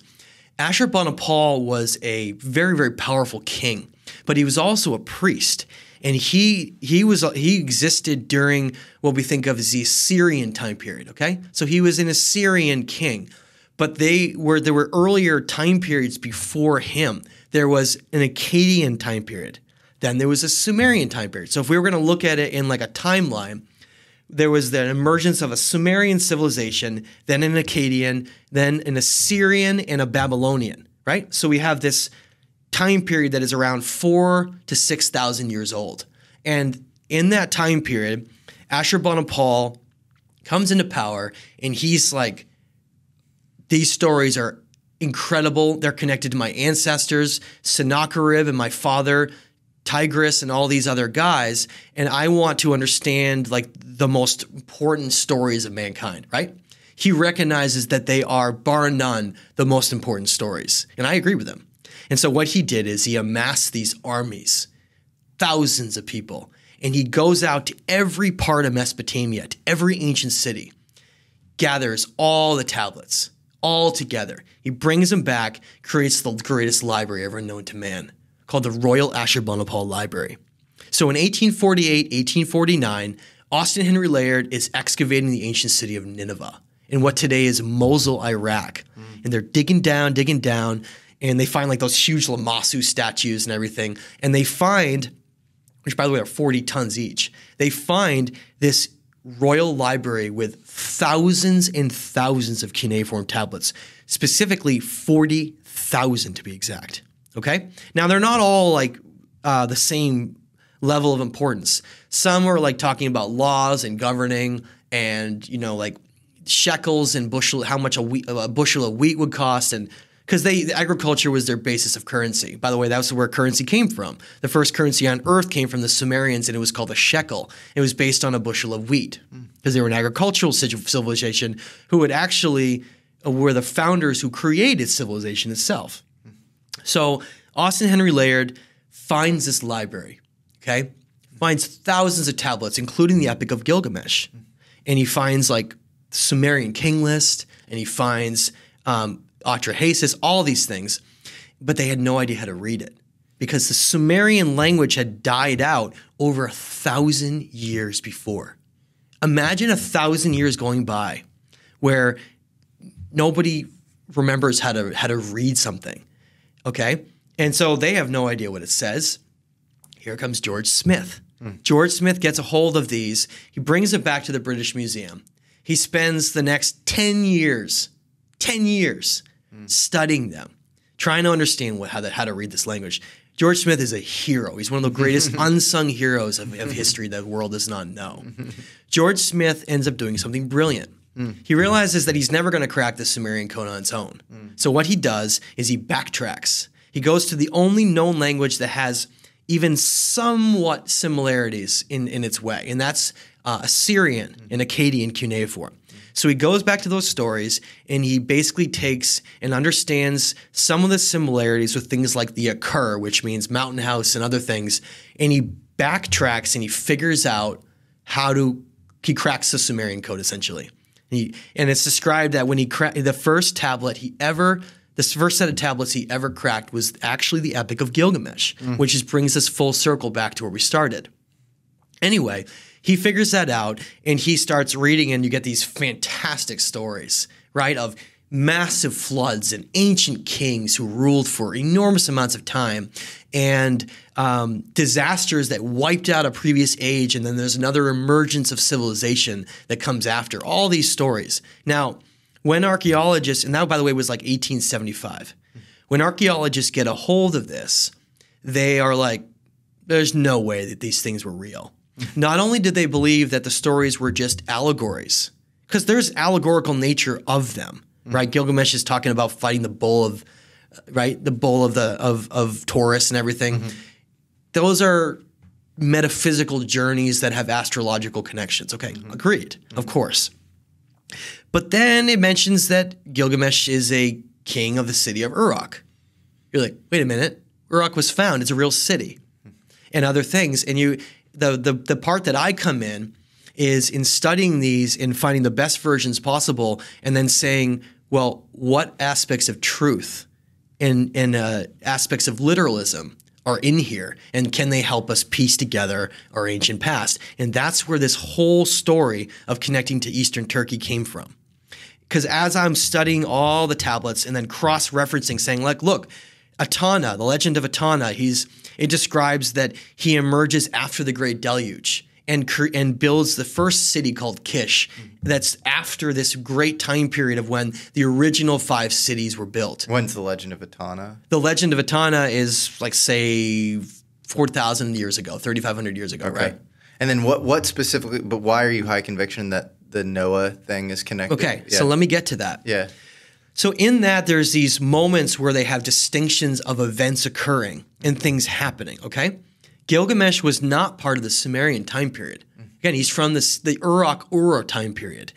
But he knew about his ancestors, and he knew about that to such a degree that the entire premise of the Epic of Gilgamesh is him going to seek immortality because his friend Enkidu dies, and he ends up being worried about his own mortality, okay? So what he does is he specifically goes to find a man named Utnapishtim, okay? Now that character, it was also called Zayasudra in ancient Sumer.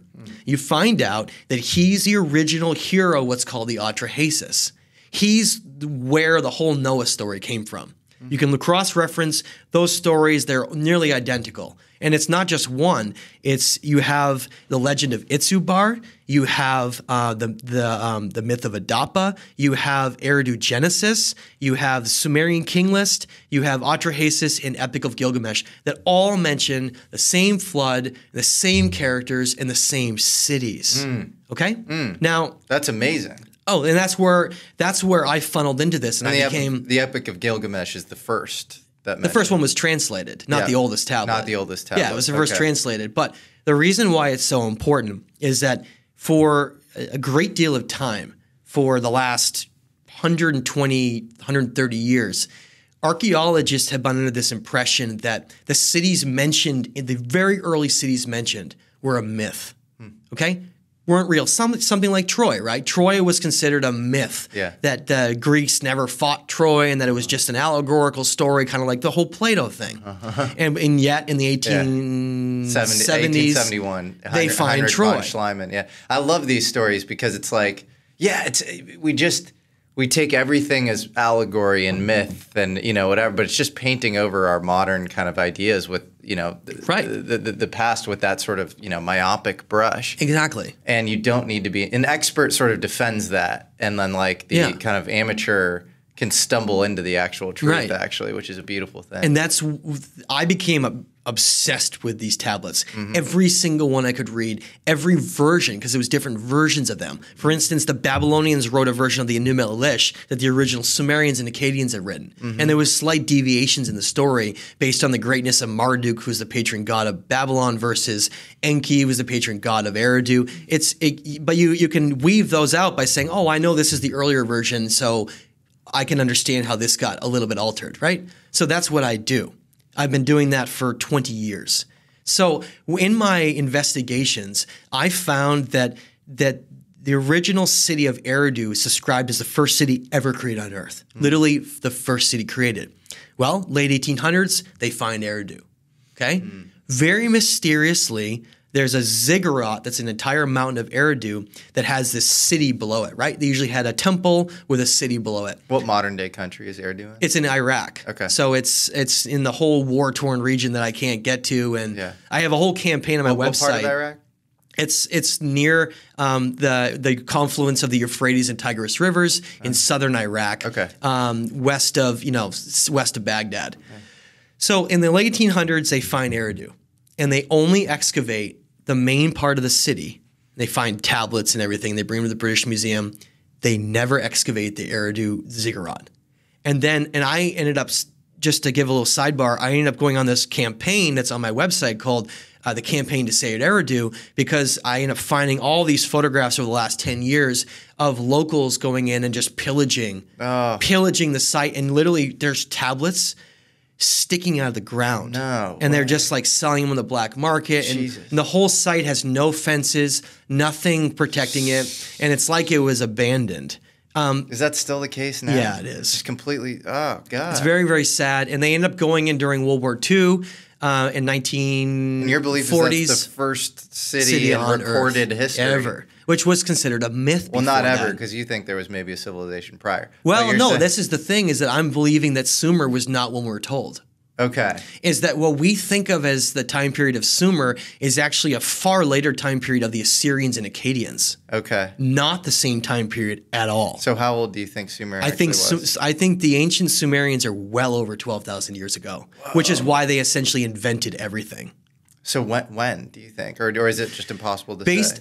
Based on geodesy and aligning temples in ancient Sumer, like in Uruk and Eridu and different things, I've had people email me, and there's been studies done online using geodesy, alignments with cardinal points and different things, where it no longer has any connection to like the true north at all. Yeah. And that where it's aligned, true north was, like I said, in Greenland, which was, well over 12,000 years ago, which then gives its potential age as being, maybe 20,000 years old or more. Whoa. Yes.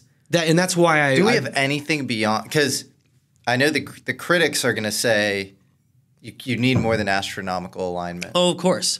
And do we have anything beyond that? Yeah. Well, we have these sets of teachings and motifs that seem to emerge and then spread around the world.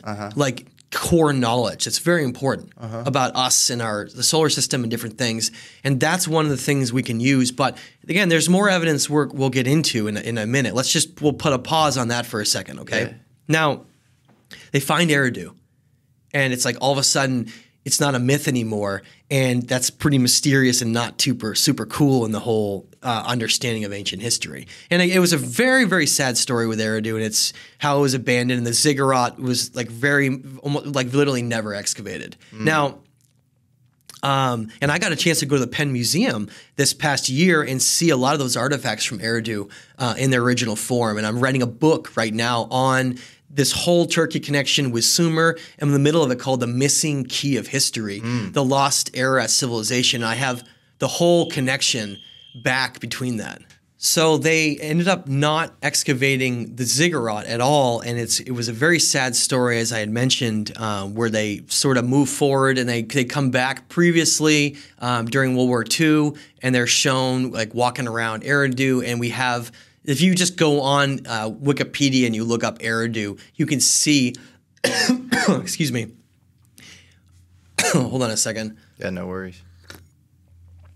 If you go on Wikipedia and you just look up Eridu, you can see basically the photographs of it and how they're walking around. There's bricks sticking up out of the ground and everything. But the reason I mentioned that is that previously that city had been considered a myth. Okay, it was like, oh, that's not real, and then they find it. Well, how do we know that that's Eridu? Oh, they found tablets that actually said the name Eridu on it in many places. So that's not disputed. They know they found Eridu. Now this is where the next part of this comes from. I had been studying this particular aspect of the tablets that is one of the core values of all of them, which is this original Noah flood story, right? Gilgamesh going to seek the flood hero, as he calls it in there, okay? And his name in Epic of Gilgamesh is Untapishtim, but his original Sumerian name is Ziusudra. Now, they had different names in different eras, but it's the same person. Now, you learned that Ziusudra was, and there's Sumerian king list that has the whole breakdown, and you can go through all of this. So like that's established. If you want to look, you can find it. Is that turns out he was a son of the last king that ruled these first 5 cities existed. Eridu was the first. Shuruppak was the last city. Okay, and you find out in the Sumerian king list that it was ruled by a man named Ubaratutu. Now, Ubaratutu's son was the Noah figure. His name was Ziusudra Untapishtim. Now, for ease of all this, let's just call him Noah, okay? Because that way people can understand what I'm saying easier from now on. Those are his original names. Now, you learned that in those stories that Ubaratutu had stepped down at the end of his reign, and this figure had come in and ruled over Shuruppak very briefly. He was both a king and a priest, okay? Not like the Russell Crowe version where they show where he's like some primitive Stone Age man or something. He was actually a very high priest and a sage, and very, very wise and knowledgeable, which is why the actual tablet that he supposedly wrote, called the Atrahasis, literally means very wise, okay? So he was a great sage, very, very knowledgeable. Now, it's described in this that in the stories, again, like the allegorical stories, the myths that they say, that number 1, Shuruppak wasn't real. And number 2, that this figure was never real. Both were not supposed to be real at all, okay? Except that in 1931, Shuruppak was found.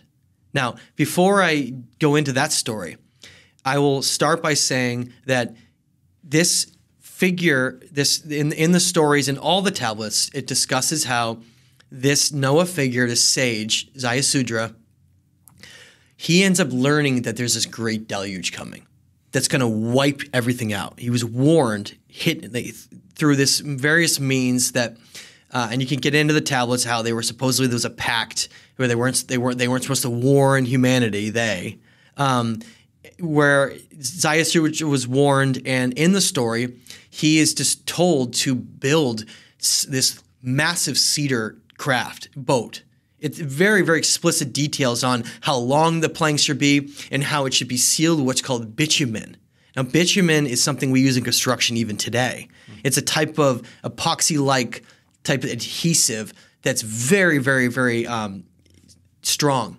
And he was told to build something and seal it off, they say, like the Abzu. The Abzu was like the underworld. So completely seal it off, bring just your animals and your family. Okay, so and then, of course, Christianity turns it into like 2 animals of every kind and all this stuff, and it completely derails from what the original story that's echoed throughout Mesopotamia is the core of this, is that he was told to basically, your family and you are going to help be part of the seeds of humanity in the future. Because there's going to be an event that comes through that's going to basically wipe everybody out, okay? So that story is that he builds it, he doesn't tell anybody, everybody he knows dies. His family gets on, they just have like their goats and their whatever, and they survive a certain amount of time, and they ended up landing in the Mount Ararat region, okay, of Armenia, Turkey area. That is where the tablets sort of end, because a lot of them were broken and damaged. And when George Smith translated the Epic of Gilgamesh and others, there was areas where they have like line is missing, line is missing, line is missing. That's what it literally says, where they had no idea what it says. The only thing we know is that there were these, they described them as Anuna gods, the ancient gods of that time, that descended down to the Mount Ararat or wherever he is and basically get into this argument over how humanity was supposed to be destroyed and how Enki had warned the Noah figure, and that eventually they come to an agreement that this is what it says, is that because this figure had survived and his sons had survived and that they would repopulate a lot of the world, that he would be given immortality. That's essentially what the stories end with, is that the Noah figure gets immortality. Now, let's go forward. Thousands of years. Now you have the Epic of Gilgamesh, which has the flood story rewritten in it. But in that, you learn that Gilgamesh is very interested in understanding how to obtain immortality. The reason is that there's an obscure tablet called the Death of Gilgamesh. And it is a tablet, and Gilgamesh is another name for Gilgamesh. And you find out in that these Anuna gods had given the Noah figure, Zayasudra, he was the last man ever to get immortality. They said that no human will ever get immortality again, and we essentially will have to die like mortal beings, okay? That's how you know that. That's how you know that that's the last figure in history that gets immortality, okay? So again, going forward, there's these elements of truth in there. It's like wild to try to be like, wait a minute, so did these things actually happen? Is that an allegory? Well, there's a clue that's in the Epic of Gilgamesh that's on like tablet 10 that almost nobody gets to, because they have to wade through all the astronomical things and him fighting the monster and like his journey with Enkidu, and they're like, oh, none of that makes sense or is real. And you're like, well, no, it's probably not. It's an allegory, except until you get to a certain part. In that, buried in that tablet, is a moment where you get to Gilgamesh he says he wants to seek out the flood hero, Untapishtim, to learn the secrets of immortality. Then you start being like, wait a minute, so there's some real aspects to this, right? And so what happens is, you know the Greek ferryman of the underworld, right? Charon? Have you seen that, where he's got the staff and he's got the hood and he's like, you got to put 2 gold coins on to ferry in the underworld? The river Styx. That came from the Epic of Gilgamesh. That was the oldest recorded record of that. I think the Greeks came later. This was an earlier time period where that first iteration of that concept came from. And in that, Gilgamesh seeks out and finds the ferryman. Again, this is a weird concept to think like, is this a metaphysical journey? How is this even possible, like to be in the underworld and do this? That part is mysterious, of course, and I think we still don't understand certain aspects of reality. Well, yeah, I mean, that would be like the Persephone's quest. Exactly. Like, kind of proverbial mystery ritual or something. Well, and then there's this part, though, that comes up that's key to this whole thing. It's key.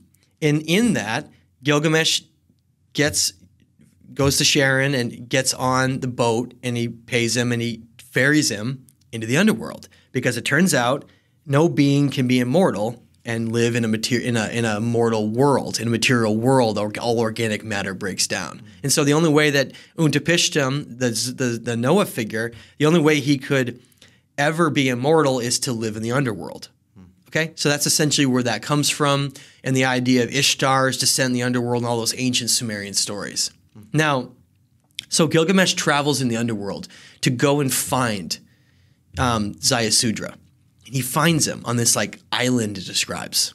Okay? He goes there and he seeks him out, and there he is. And he has anybody can go and read this, especially in the latest book I just published called The Epic of Humanity. I have the whole translation of this in there if they want to, because sometimes these tablets can be hard to find the right versions. So one of the things we did with The Epic of Humanity is we included all the most important passages from the best translators in there you can read. And you can find that on Amazon and on the stageoftime.com. Anyway, he finds the Noah figure and he asks him, how did you obtain immortality? I wish to know. And I'm paraphrasing here. And the Noah figure says, oh, Gilgamesh, I will tell you an ancient story. He says, there was once a city called Shuruppak, far older than your time. So old that when Gilgamesh is alive, which I do believe is the time period that we're told he's alive, right? 3,500 years ago, whatever it is, 4,000 years ago, somewhere in that region, that he knew about something extremely ancient, and that's what he was going there for. So he says, oh, Gilgamesh, let me tell you about a city, an ancient city of Shuruppak. That, remember, that's supposed to be the last city created with the first five that was destroyed, where the Noah figure came from. So it makes complete sense that he would have all the knowledge of Shuruppak because he was the last king and sage of that city before it was all destroyed. Makes sense? So he says, let me tell you a story of this ancient city of Shuruppak long before you. It's so old that the gods were once in it. Those are quotes that he says, were once in it. And you're like, that's weird, right? So go forward. By the way, he doesn't seek immortality. Yeah, Untapishtim tells him if you can dive down and get this rare plant, or if you can try to stay awake for 7 days. He gives him these tasks to try to do, and Gilgamesh fails all of them and then ends up going back empty-handed to Uruk. So it ends up kind of sad, right? But that doesn't really matter because you find out something really strange. Like, so Shuruppak was a real place, and this figure was a real person that was there, and these events, some of them are real. That's where I started getting more interested. And I started studying it. It turns out they found the city of Shuruppak in 1931 in that area of Iraq. Just they had this hunch, they believed based on data and information where they thought it was. It was below this modern day village called Tel Farah. Okay? Tel Farah. And so they dig down below Tel Farah, and they end up hitting these different layers of civilization. Not just one, but three. And they called them Strata 1, 2, and 3. Now, Strata 1 was the deepest, 2 being the middle, and then 3 being the more recent, okay? So they start down, they first hit Strata 3. They called it Strata because it's different layers. Strata 3 was the much more recent time period of that region where they had tablets still, but the pottery was actually kind of primitive. It was an interesting culture that had come after Gilgamesh, right? So there's like another culture after Gilgamesh that ends up living in that region. As they get down further and they dig down to like 6 to 8 feet, right? They hit what they call the Uruk or Ur civilization, and they find tablets related to Gilgamesh. And they find, well, this is when Gilgamesh lived. And they acknowledge that. They call it Strata 2. So here's Gilgamesh's time, right?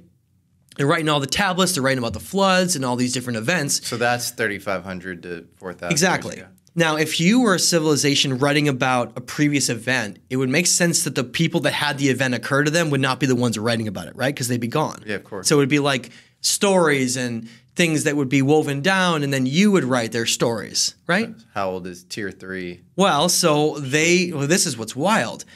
After they hit Strata 3, because archaeology isn't supposed to exist before that, 80% of the entire team left. They all left. What? They're like, you guys are wasting your time, basically, I'm paraphrasing. And you can go on, and this is a big part of the new book I'm writing. The new book is going to be called The Missing Key of History. It details all of this. But so if you go on Penn Museum Archive, you just look up the city of Shuruppak, you can read this whole thing I'm telling you right now. Okay, it's very beautiful, beautifully laid out, a great document that has all the information and diagrams and stuff, okay? So in that, they hit this Strata 2 civilization, which is when the known Akkadians and Assyrians and all these guys are supposed to live. And they start digging down further and they find no more human remains, no human activity at all for 3 feet, 4 feet, which is a long way to go. And everyone's like, you know what? This is a waste of time. And like not 70% of them or so, something like all leave. Except some of the archaeologists and some of the better workmen stayed. They're like, why do you think they stayed? They're like, we haven't found Shuruppak yet. Okay? We haven't found Shuruppak yet. So they continue digging and they find this layer underneath Strata 2, as I said, that is 3 to 4 feet thick. Okay? Like pretty sizable layer. No signs of human activity, no fragments of any kind other than just alluvial material. Alluvial means river, like, or flood deposited, right? Just like the stories of the Great Flood, okay? Like Atrahasis and the stories of Shuruppak being wiped out by a great flood and being buried and sealed, okay? Well, they stick around. It's the British and the Germans digging, okay? And they dig further and further, and because they just had a hunch, and at 16 feet down, 16 feet from the top, now 2 civilizations above them, they all of a sudden hit something. They hit areas of scattered tablets and scattered fragments of stuff. And they find tablets right above it and below that show, because they actually found a tablet above in Strata 2 that said Shuruppak was here, but they didn't find Shuruppak. So they're like, it's got to be down there somewhere. So they end up finding this base layer, and it's total anarchy from what they can see. Most of the belongings have been removed, have been like taken. It looked like the people had like left is what they came to the conclusion of. And they find some beautiful, beautiful pottery. They actually found this really weird diorite hand. Diorite's one of the hardest stones on earth that has 6 fingers. And there's an image of that I'm going to include in the book, and it's on the Penn excavation report. So weird. It's a hand, but with 6 fingers. Very bizarre, whatever that means. But anyway, diorite's an extremely hard stone, so no primitive civilization can carve things like that. Very well carved diorite hand, and they find all this beautiful, beautiful pottery, and they find these tablets and different things, and they're like, oh my God, we found Shuruppak, okay? 16 feet to 22 feet down. Massive amount of area, and they have, of course, right on top of it is this 4-foot alluvial flood layer sitting on top of it. Now, in that article, I highly recommend people read it. There's this whole conclusions part at the bottom where they end up discussing how there are very, very interesting similarities from the ancient Untapishtim Zayasudra story that match what they found. Wow. However, at the very end, they say, I'm paraphrasing, this is simply a play off of thoughts and off of words. We don't really think that this could actually have existed like they said, but it is interesting nonetheless. They do any sort of dating? Well, the dating is it's very difficult to date things like that. Okay, but you have this flood layer above Tier 3. So they see the similarities, and this is where I get on board.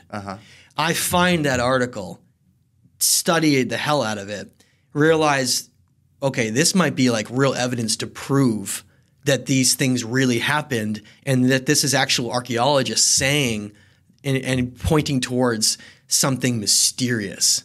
And that's where it led to all of this, okay? Because now I'm like, okay, so Shuruppak was real, Eridu was real, Zayasudra was real. Oh my God, did they really land in the Ararat Mountains? Okay? Right. So it all starts to unfold. So I start studying that region. It's Eastern Turkey. Today it's Eastern Turkey. It used to be Armenia. So I'm looking around, and I stumble across Why do those civilizations? So Chirupak's real, Eridu's real, all of that stuff's in Iraq in the Fertile Crescent. What does that have to do with anything? Because the stories state that they landed in the Ararat Mountains. So you're saying let's try to figure out whether that's true too. Exactly. Yeah. Now, I initially wasn't necessarily being like, okay, I'm going to find evidence of that. In fact, it sort of fell in my lap. I was just looking around that area, and I stumbled across these very mysterious sites that were brand new. The world has really never even heard of. Some of these sites are found in 2017, 2001. We're talking about we think Göbekli Tepe is new. That was found in the 1800s and then fully excavated in the 1940s. We're talking about something way newer than that stuff. And when we're saying Gilgamesh is the king of Eridu, when we say Uruk. In Ura. Oh, so Eridu is related to a previous king, not related to Gilgamesh. It's a totally different time. Uruk, yeah. Okay. So Gilgamesh is the king of Uruk, and the Epic of Gilgamesh says that he is landing in modern-day Turkey? No, he seeks out the flood hero to learn about the secrets of immortality from that figure. Yes. From the ancient Sumerian figure of Ziusudra Untapishtim, who became the Noah figure in Christianity. But then what's the connection then between that and Turkey, and modern-day Turkey? Because in the stories that Ziusudra and his family, they land in the Ararat Mountains after the flood. After the flood, they land there. Yes. Got it. And I believe that flood was not Younger Dryas, but actually a completely different event way before it. Because we had this whole time period of an emergence of something that happened. Now, early Christianity and Hebrew traditions already state this. It already state that the sons of Noah repopulated and traveled around the world. That's Japheth, Shem, and Ham. They already state that. There's biblical, all kinds of ancient knowledge around this, except they don't believe that it was before 6,000 years ago. What's your best guess as to the date? Could be up to 40,000 years ago. Whoa. Based on looking at ice core sampling and previous climatic events of when floods could have occurred in these things on the Earth. Again, studying Greenland and Antarctic ice cores and then studying alignments with Greenland when North was in that position and different things like that. Wow. So would the implication then be that Churupak is would be old? the oldest cities on Earth. Whoa. And it was sealed and buried and concealed by the flood.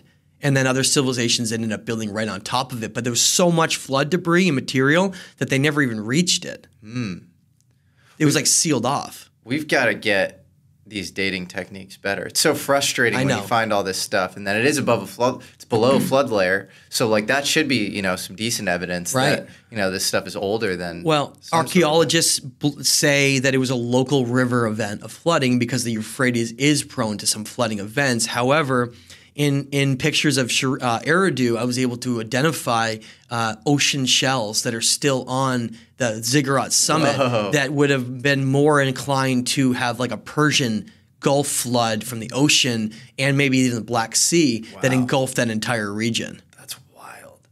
Well, yeah. I mean, they're not river shells; they're ocean shells. And what's that's there's freshwater snails, there's freshwater things like that, but these are ocean shells that are sticking out of the ground. That would be some evidence to potentially prove that, or at least suggest or point towards that this was a flood that was related to the Persian Gulf and not just the Euphrates River flooding during seasonal rises. But do you really believe that at that time technology could have even possibly existed to get into a boat and then land, pretty far away? Well, it's described that very, very extensively that the details of how to build it and how to survive were told. So that humanity could survive. It's again, if you want to read the tablets, you read the Epic of Humanity, they're all in there, and it's very detailed with the amount of bitumen and the type of wood, because cedar is the toughest wood on Earth. It's a very specific type of wood, and how to build it and how to seal it off, and that they did survive this event, and that they landed up there, and that's why there's so many ancient traditions that say that happened. Now, this leads to everything else that is right at the core of all this that you have in front of you and that we were talking about before. When I was studying these brand new sites around Lake Vaughan. Now, Lake Vaughan is not that far from the Ararat Mountains. It's relatively in the same area, except that the reason I think they picked Lake Vaughan is that it is, for instance, by the way, it's the fourth deepest lake on Earth. It's 1,500 feet deep, and it has volcanoes all around it. When you have that, you create a very, very fertile soil for growing and creating agriculture, the perfect place to create a new civilization, new civilization. And that is what I believe potentially happened in that region, was that that group, who are very, very wise sages who were literally being helped by the gods, as they describe it, created something there that potentially has traveled and became maritime, and maybe the answer to Peru and Bolivia and even like Egypt, and basically this lost key to the lost civilizations of Earth. And I can go all into the details of why I would make that very, very bold statement. Okay, go for it. So when I was studying these sites, again, very new, like Ionis and Kefkalesi and Shavus Tepe and Korzu and Azvernatepe, all these different sites, you find all these similarities between them. The first thing that's very strange is they have extremely sophisticated stonework. Like, I mean, megaliths, multi-ton blocks that are carved out of very, very hard stone. And they only used 3 types of stone. They never used anything even local. For instance, a lot of that region is actually limestone that has volcanics around it. But the areas they built these temples on was usually limestone. But they didn't use the limestone blocks at all. In fact, some of the basalt that they used in this construction is considered to possibly come from 350 miles away. Because of the quality of it, there's nothing in the region that has quarries that supports that. And some of it even came from volcanoes like Mount Sufan, like at Kef.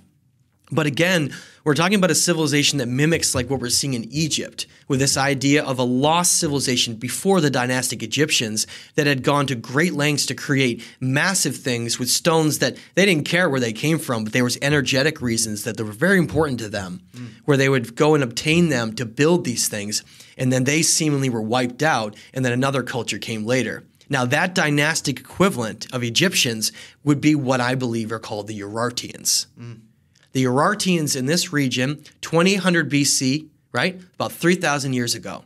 They share a lot of similarities with the Assyrian civilization of the north. Remember I said there was a re-emergence of civilization in Mesopotamia during the time of Gilgamesh, right? You had the Akkadians and Assyrians that re-emerged out of the ashes of the Sumerians. They then know about the stories and things, but they're like a kind of a warlike culture a bit. Ashurbanipal is collecting all these tablets and creating these libraries. But what you have is, I believe, a branch of the Assyrians that moved into what I'm calling this old Holy Land, right? That went up in that region and created a completely separate civilization, right? Hundreds of years go by, they build this civilization, and then the Assyrians and the Babylonians invade and destroy them and wipe them out, right? Poof, they disappear from history. But they leave behind all of these mud brick castles and all of these crude stones and all of this stuff that's built almost entirely on, or in many cases, on these older foundations, just like in Egypt. Make sense? So when I stumble across this and I see sites like Ionis and Kefkalesi with these machine-like cut stones, but not just the precision of their work, the fact that they were sun temples aligning to the either the rising or the setting sun, but also having motifs and specific symbols that then we find all around the world. And what those motifs represent and those symbols, I believe, became the core of ancient secret societies and things like the Knights Templar and things like the triptych doorway knowledge we see all around the world. This idea that they're like the Trinity, right? The Holy Trinity in Christianity, the Father, Son, the Holy Ghost. But what does it really mean? I think it represents the 3 sides of us, right? We have the mind, the body, and then the spirit. And if those 3 things are balanced, we essentially ascend into this higher form, right? I think Jesus and Buddha and all these individuals in history have just basically been sages trying to teach us that very same thing. And where did that knowledge come from? I believe it was lowered at these sites because all of the symbols all come back to here. All the building styles seem to be traced back to here. All of the ancient traditions say that these three suns traveled around the world and then provided the knowledge. It all seems to come back to one place. And what you have in front of you is a giant basalt, what's called a bas-relief. And it is this massive 3 foot by 3 foot by 4 foot stone column block that has all these sacred teachings that literally became what I think is the basis of Hermeticism itself. You have the concepts of the law of correspondence. You have the concepts of feminine and masculine. You have the tree of life that we find throughout Assyrian civilizations and others. You have even the passing of the pine cone, which we see all around the world in civilizations. And remember with the handbag and the pine cone? Yeah, it's everywhere. You see the first, what I believe is the first iteration on that anywhere in the world.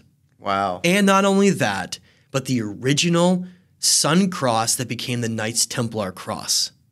All from the same locations in this part of Turkey that just happened to correspond to where these divine sages were supposed to have landed. So you think they had sort of ancient Hermetic wisdom that then has only been conserved via secret societies since? Yeah. And so what do you think these symbols mean? So like, we talked about the Trinity.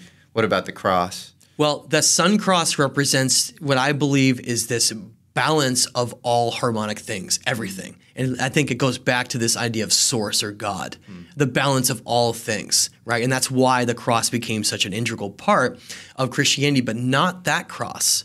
What's interesting is that Christianity's cross is not shared by that cross except for the Vatican and like the Pope and the Vatican have that very same cross. Not only that, the Pope has it on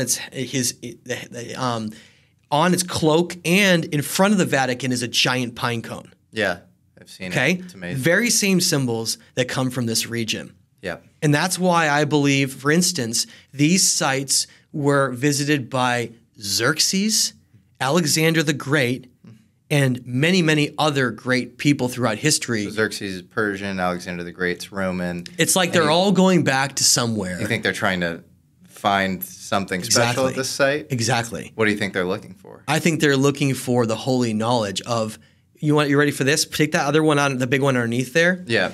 Look at what he's holding in his hand. Looks like maybe an acacia leaf? No, not that. The other thing. Oh. Like a little... Like a cup or a cup. chalice. Yeah, like maybe a holy grail or something. Exactly. Really? Exactly. Interesting. And if you look up what that means, it means, we know what some of these things mean, right? If you look up what a cup means in religion, it means the passing of a spiritual or religious doctrine. Okay? He's now holding a pine cone for knowledge that is coming off of the central tree of life in the center that has 3 different ones with balancing of the center. Now, if you look at the top, do you see the 3 step pyramids with the 2 eagles on either end? Yes. Now look at what the flowering of the center that comes right off of where he's basically his head is pointing towards. You see that? Now that it consists of 7 rays, which I believe correspond to the 7 colors of the visible light spectrum. Interesting. And we also have 7 chakras inside us that is talked about during Kundalini and ancient. Well, 7 comes up a lot. You have the 7 Hecalot. 7 sages. 7 Arit in the Egyptian. These are palaces that you go through, sort of Kabbalistic protocols where, yeah. Okay. So I think what we're talking about right now are literally some of the most holy sites on Earth, with knowledge that's then passed around the world. And archaeologists have severely gotten this wrong. It's fascinating. I mean, when you talk to like Brian Murarescu, who wrote, The Immortality Key, he talks about the Eleusinian mystery rituals much later, obviously, in Greece. But when you go deeper with him, he'll say, no, this stuff has actually been going on well before the Eleusinian mystery rituals. You had Minoan and Mycenaean proto-examples of these sort of mystery rituals. And so conserved knowledge via, specific rituals and symbology, it kind of makes sense that it would go back, well before. And maybe these things are that, can't be taught via transferring of documents and just pure just teaching semantic knowledge. Maybe it's something that needs to be activated within a given individual. Right. And now, if you look at the other image to your right there, you can see the griffin that became one of the core symbols of Greece, of ancient Greece. And I believe based on the trajectory of where these different groups went that were part of the same area, the suns, is that even ancient Greece, just like Plato and Plutarch discuss, has an earlier history than just they're called the ancient Athenians or proto-Athenians. Yep. In those, they describes it actually fighting against Atlantis. And so what we could be looking at is the implications of the emergence of a global golden age that may even connect to the ancient Athenians in Atlantis. It's fascinating. So why would the griffin point It's a to guardian. that? It's an ancient guardian in Greece, and it is guarding what I believe is the symbol of time. Oh, yeah, the hourglass, yeah. And I believe that they're talking about guarding time for eternity. Basically, what they're guarding is, I believe, is this concept of balance and harmony in all things. That's so interesting. Well, the Templars supposedly had the secrets of time travel. If you read the Umberto Eco, Foucault's Pendulum, there's a part where they had these sort of rituals that they would do, and it's sort of related to Kundalini. And then, at the very end of this crazy long description of the history of the Templars, Umberto Eco says, and maybe they even had the secrets of time travel. Well, it's mind-boggling to consider like the connections, because let me give you an example. Yeah. In South America, in Bolivia, we have Viracocha holding the two condors on either side, which I think is the same concept you see in front of you of the pillars of holding balance. And that god Haldi you see in front of you is the same thing as Viracocha, and that what we're seeing around Lake Titicaca with the emergence of the pre-Tiwanaku civilizations in Pumapunku and around Peru is like a mirror civilization that was created. They were very much the same. Lake Titicaca is one of the deepest lakes, just like Lake Vaughan, surrounded by volcanoes. Yeah. And they both built out of the same andesite basalt work that we see mimicking each other, the same symbols. So you have the same materials. Same symbols, the Chicana symbol, the cross. Yeah. The Viracocha, we see the same type of building style.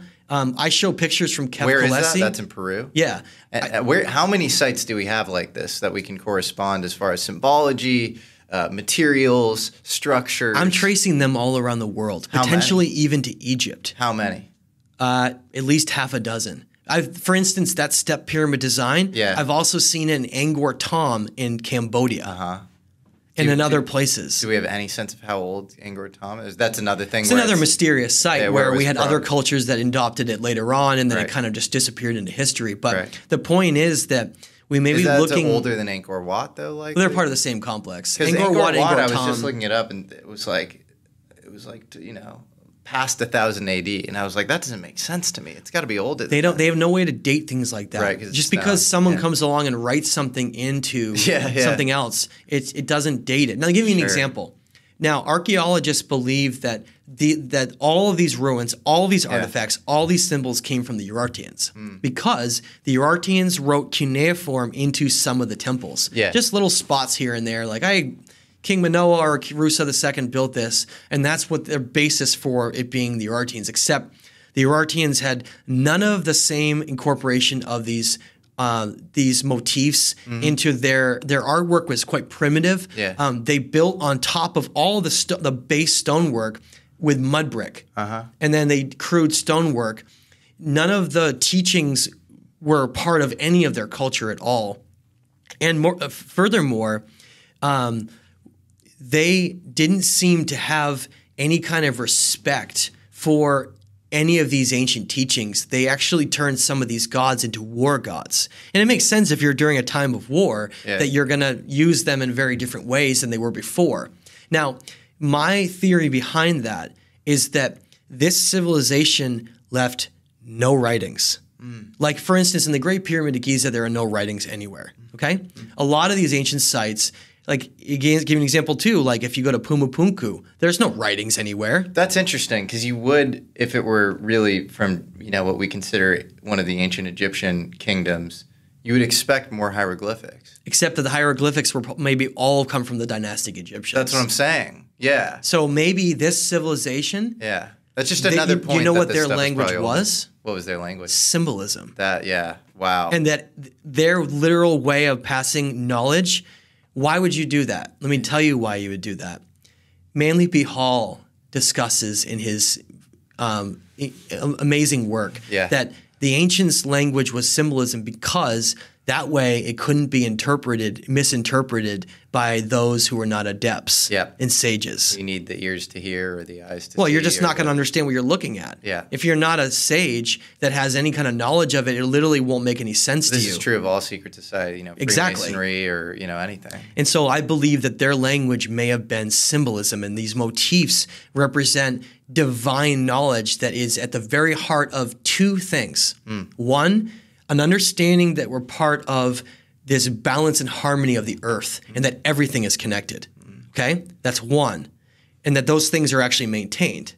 And then the two is the knowledge of the divine side of ourselves and how to reach these higher states of consciousness like all the great sages have always been trying to tell us all along. And that those two are the core concepts of teaching. Some of these are even like universal laws with woven into these. And I believe that's why so many of these civilizations built out of the same stone, had the same symbols all over the earth, and just mysteriously disappeared, because I believe that that civilization then traveled around the world, and I have evidence for that. I found sites. There's a site called Altan Tepe.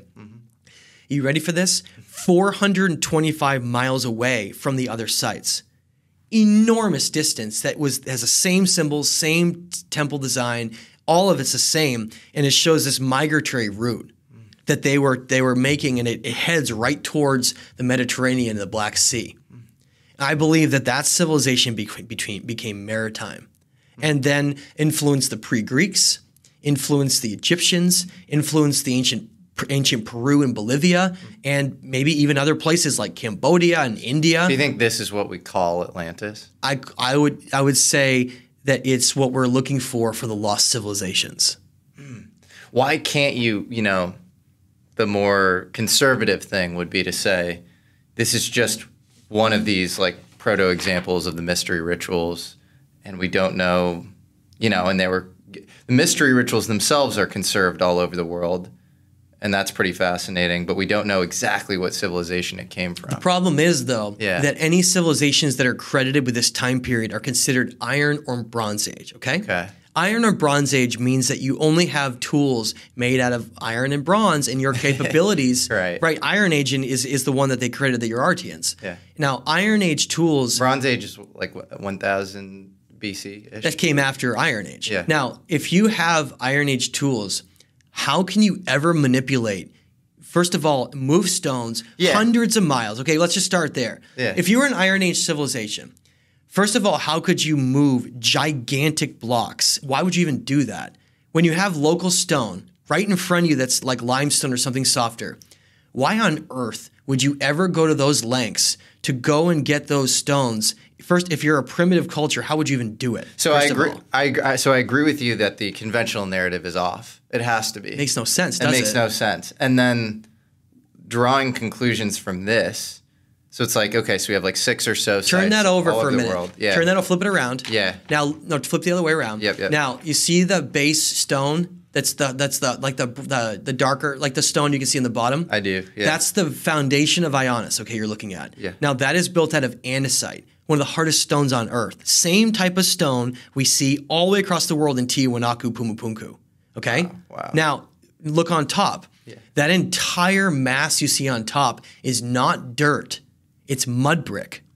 You can actually see the bricks sticking Wow, out some. that's now, wild. if the Urartians were able to build out of stone, then why would they all of a sudden only use mud brick on top of it? No, it's almost like you see this regression of humanity. Exactly. Like embodied in this sediment layer of like actually really advanced stuff going on at the lowest levels of the sediment layer. That's and then exactly less the advanced point. Stuff above it. Okay, now that's the first thing. Now why? Wild. First of all, how would they be able to move these multi-ton stones from enormous distances? One.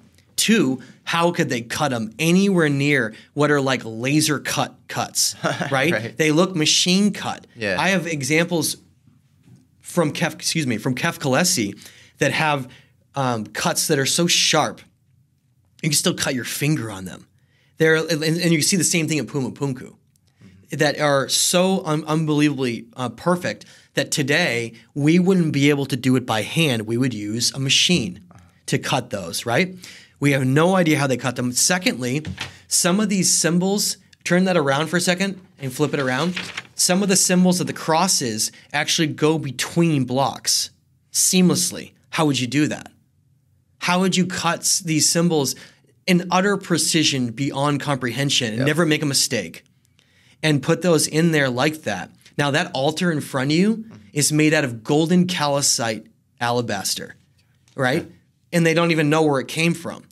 Okay, they seem to be going to great lengths to create these unbelievable temples aligned with sun movements for very specific energetic reasons. And I think it goes way deeper than that. Yeah. You look at the designs of Ionis, the way that there's this pillar design of basalt with an andesite central Susi temple, that they all have these connections in this square around, and that they have these extended periods of stone that extend off of each corner. It's like there's some kind of an energetic, metaphysical response that we have no comprehension about at all. Like, for instance, I don't think this is anything about just tracking movements of the sun. I think the actual sun and the energy may have created something within this that human beings have no concept of yet. Well, have you heard of certain people lying in... Like sacred geometry is what I'm trying to say. You know, I get it. Theories of, resonance or fractal geometries of higher... Right. So... have you heard of rumors of sort of elite people, spending time in granite chambers in some of these pyramids, like modern day, like this happening now? Because I've heard of this. I've heard of, this idea of, certain people going into granite chambers and then having sort of out-of-body experiences, experiencing astral projections. Of course. And, coming back feeling sort of, like I think that was one of the purposes behind them. Yeah. And why do you think that?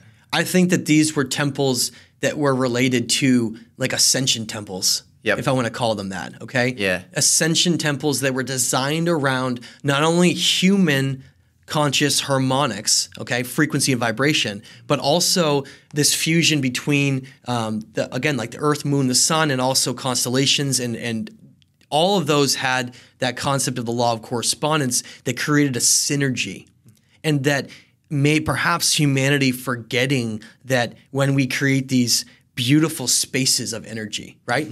Temples of certain kinds of stone aligned in a certain kinds of way, often with gardens or flowing water or different things, that it's like a magic is unlocked, if I can describe it that way. Yeah. It's like some kind of a magic is unlocked and we become a conduit to be able to reach higher states. And I believe that was one of their functions for why they were created the way they were, and that we have literally forgotten all of it. It's really fascinating that you have pink quartz in Egypt. You have granite in Egypt. You have, what do you call this? Golden? It's golden calcite alabaster. Calcite. In all these cases, materials that don't exist locally in the immediate surrounding environment. They're sort of going out, getting them. Then they're using seemingly techniques when it comes to building these geometric structures, creating these stone carvings that we can barely do today, or if we would need heavy machinery. We don't even know why they did that. Now, and let me give you a reason why this has been missed. This is a big point I want to get across. Yeah. Why is archaeology so awful? When archaeologists came into this region, there was a man named Charles Burney, who was like you could call him the grandfather of Urartian history. Okay. He kind of put a lot of the Urartian history together, and then a lot of the archaeologists that came later wrote in papers that a lot of their understanding came from him, and then it kind of trickled down. It's called the Ivory Tower. It's this idea that well-established, prestigious people come before, and then others are not willing to go outside of that narrative because it's like this established doctrine, right? That gets firmly established, and then it almost gets built off each other. Now, go back to that sheet underneath, the big one. Mm-hmm. Now you see what's in his hand, and you see how in the center there's a cypress tree of life. You see that? Yeah. They believe, based on the Urartians being warlike, that what Haldi is passing into Sheba there, it's Sheba and Haldi. One is a storm god, and one is a god of preservation. We see that in the what's called the Trimurti in ancient India with Shiva, right? Vishnu, Brahma. I'm sure you've heard of that, right? Yeah. It's this idea of a creator, a preserver, and a destroyer. Okay? That's like very much the same concepts we see here, except for because the Urartians were warlike, archaeologists believe firmly that what they're passing in their hand is a spearhead. A spearhead. And that all those T windows up above are false windows in a castle. So much so that these sites are actually called kalesis, meaning fortresses, because the Urartians built fortresses on top of them. They are literally looking through everything from the lens of a war culture. Right. Everything. Right. And so none of them come back to being like an ancient mystical sage teaching. They're like a war symbol. And because of that, all of these, I believe, are basically misinterpreted. Now you see that T pillar? So if these aren't spearheads, what are they? They're the seeds, passing the seeds of knowledge. Basically like we see all around the world. Now I want to show you. So what are examples of that? That's so well, interesting. let me give you an example. I'm going to pass this over to you. That's fascinating. And I want you to see something. So they just assume it's a spirit because the Urartians were a warlike culture. Exactly. Wow. Now let me pass something to you that I think will help you understand this in a greater way. That's so fascinating. Take a look at this. Yeah. Okay. Now that is at Shavuos Tepe. It's made out of basalt. Now, that's Robert Schock, right? That's Robert Schock right there. We were all there just recently. Now look at the T pillars on the box, the bas relief right in front of you. Uh-huh. No, right here on the paper. Oh, okay. Now look at this, the T's right here. Oh, I see. Do you see that? Yeah, I do. It's the exact same thing. Whoa. So where's this? That's at a site right in the same region called Shavuos Tepe. That is this mysterious T pillar, which then mimics things like Menorca, Spain, and Göbekli Tepe.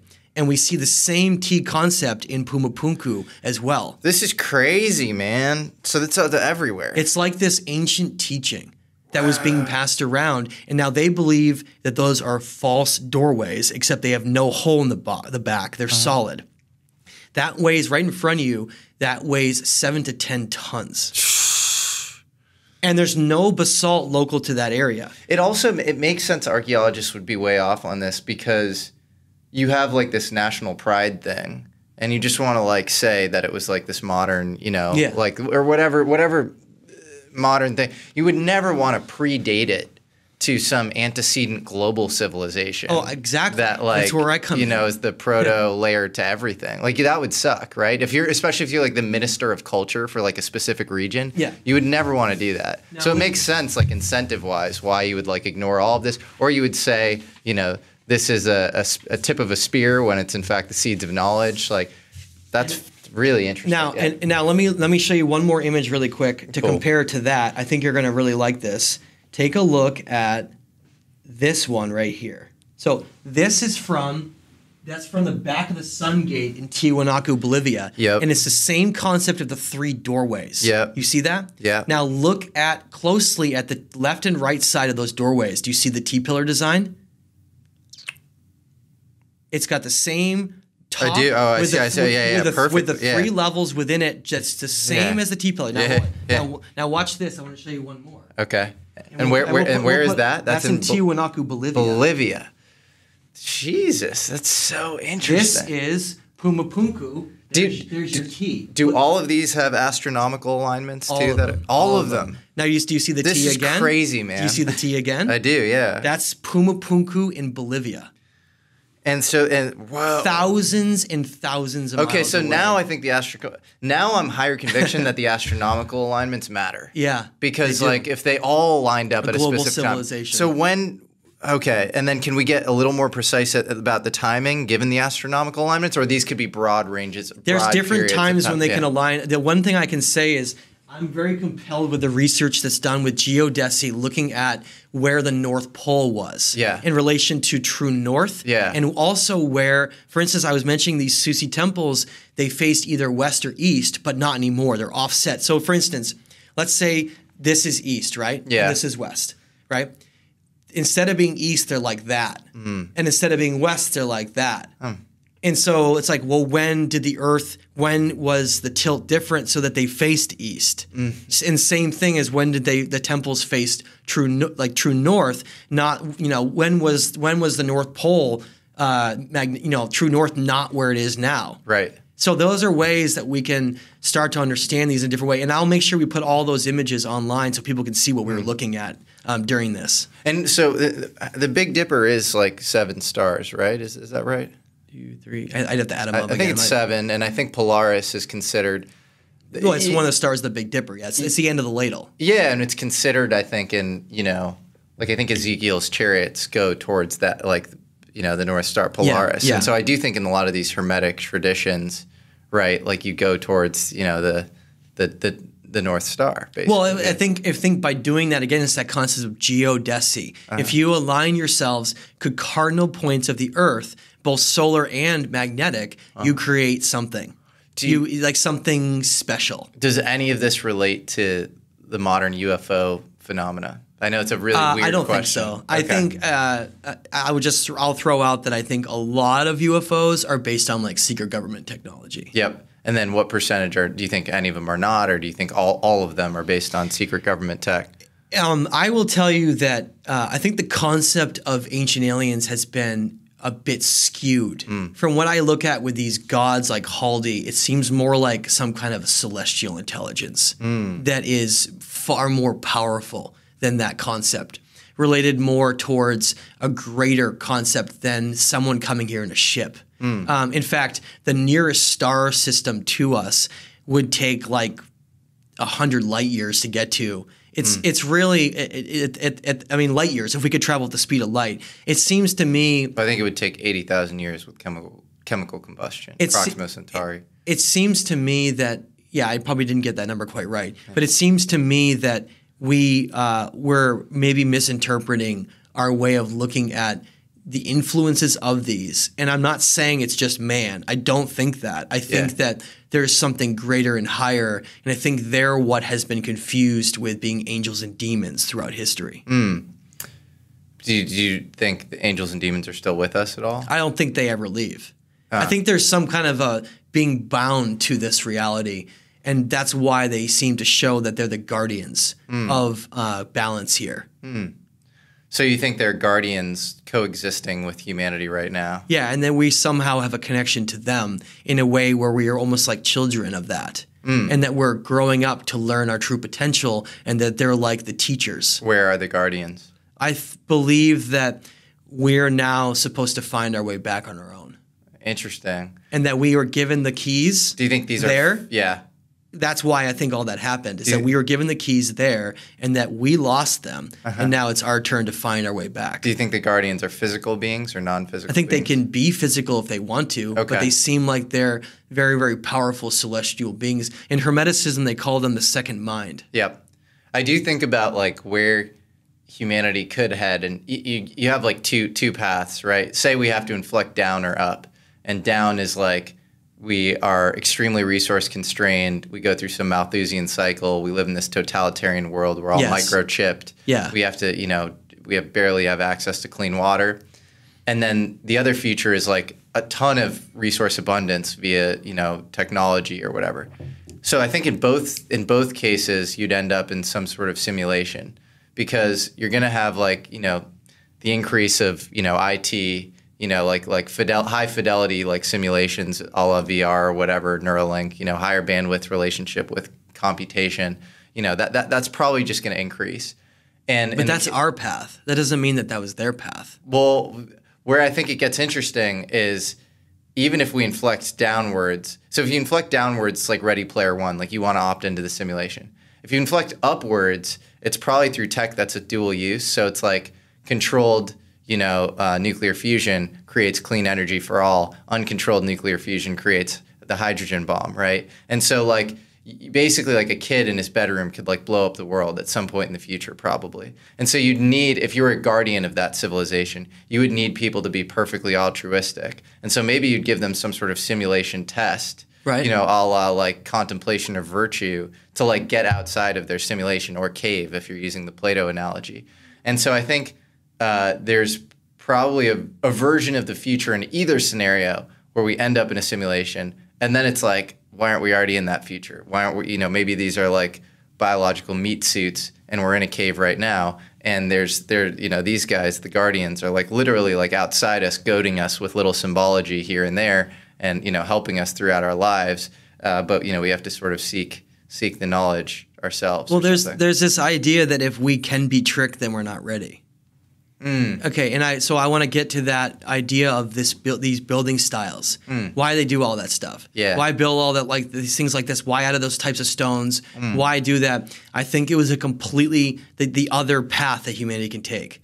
What I have studied is that there's only two real paths that a civilization can take. What are they? There's one that is a very organic, natural path, and someone might see that as being primitive, but I think that's what this other civilization took, building out of giant stones, understanding the potential of the human energy field and the human mind to unlock abilities that we no longer remember any longer. Telekinesis, potentially levitation, things that we don't understand, where they seem to be in harmonic resonance with the earth and the universe. Yeah. And I think that path is the complete opposite from what we took. I agree. And then there's the other path, which is like a cheating system, which is where you piggyback off of fossil fuels and then have like this massive jump start by getting ahead in your civilization by kind of polluting the world and getting further and further away from spirit and source, though. Yeah. It's like you get there kind of quick. Look what happens in the last 500 years. I think there's this addiction to, the Kardashev scale. So it's this idea of, I think it's like 70s, like Soviet astronomer or something. It's this idea of like levels of energy, ability to manipulate levels of energy allow us to kind of travel at different levels, interstellar. And so, there's a single planet civilization, multi-planet civilization, multi-galactic civilization, and you get to higher levels. And I think we're sort of addicted to this idea of like getting to, increased levels of kind of energy density. It's a 3D concept, though. Yeah, that's what I'm saying. I think there's something actually very magical about human biology and the earth itself, and there's a technology involved in like the construction of us and life and biological life that is. I'm sort of a biological exceptionalist. Like I think there's something very uniquely special about biology that we don't understand. 100%. And there are all these examples. So like the emerging, we're trying to build quantum computers right now, and the bottleneck is keeping the chips in these extremely cool environments. It's really energy intensive. It's a material science problem as well, and increasingly you have this field of quantum biology where we're actually finding out all sorts of quantum processes in the human body and other animal organisms, whether it's robins kind of navigating home via the magnetosphere of the Earth, and the CRY4 protein, or enzyme creation via quantum tunneling or photosynthesis. All this stuff is kind of emerging, and then I think there's an interesting quantum mechanics interpretation which gets so overused, to be honest, on channels like Gaia and in the self-help community, but that actually was pretty well studied in the form of parapsychology, where this idea that wave function collapse is this completely random process that has nothing to do with the mind. All of the people who created this stuff, Schrodinger himself probably would have did entertain the idea that the mind was part of wave function reality. Collapse. Yeah. And the Copenhagen school is completely consistent with that interpretation. Yeah. Yes. And so, totally. So I think there is something very unique and special about consciousness that materialist reductionist 100%. scientists. Yeah. That's the big piece I think that's missing. Yeah. Is that we are far more powerful than we realize. Oh, way more. And that our consciousness is not localized, and that we have this idea that we want to physically travel somewhere, but perhaps we're looking at it in the wrong way. 100%. In two ways, both in the form of chemical combustion rockets, Yes. and then also in the form of this Silicon Valley cult of transhumanism, where Yes. we need a higher bandwidth relationship with classical computers. When I think our brain is actually sort of a quantum computer, is. and it has some It sort is. of tesseract holograph component. It's like we're at a higher dimensional space. I believe that we're like antennas. Yeah. And if we can tap into this certain frequency, we tap into this all-knowing. This type of like Akashic record, almost like source energy, and that we are a very, very special and very divine being. We just don't remember. Yeah, I agree with that. Well, I think and that's what mystery rituals do is like the idea that the body and the brain is actually a collapsing function. It's a narrowing valve, a filtering of something that involves greater omniscience beneath it is this age-old idea, and it's completely unfalsifiable to say that consciousness is locally produced and not actually transmitted in some. I can't wait till that goes away. I'm so frustrated by that. I think it will because there's more evidence. Think about it even phenomenologically. The brain does not create consciousness. When you are daydreaming, where is the content of your thoughts? Where is that being produced? William James, and Aldous Huxley, all these people were big fans of this transmission theory of consciousness.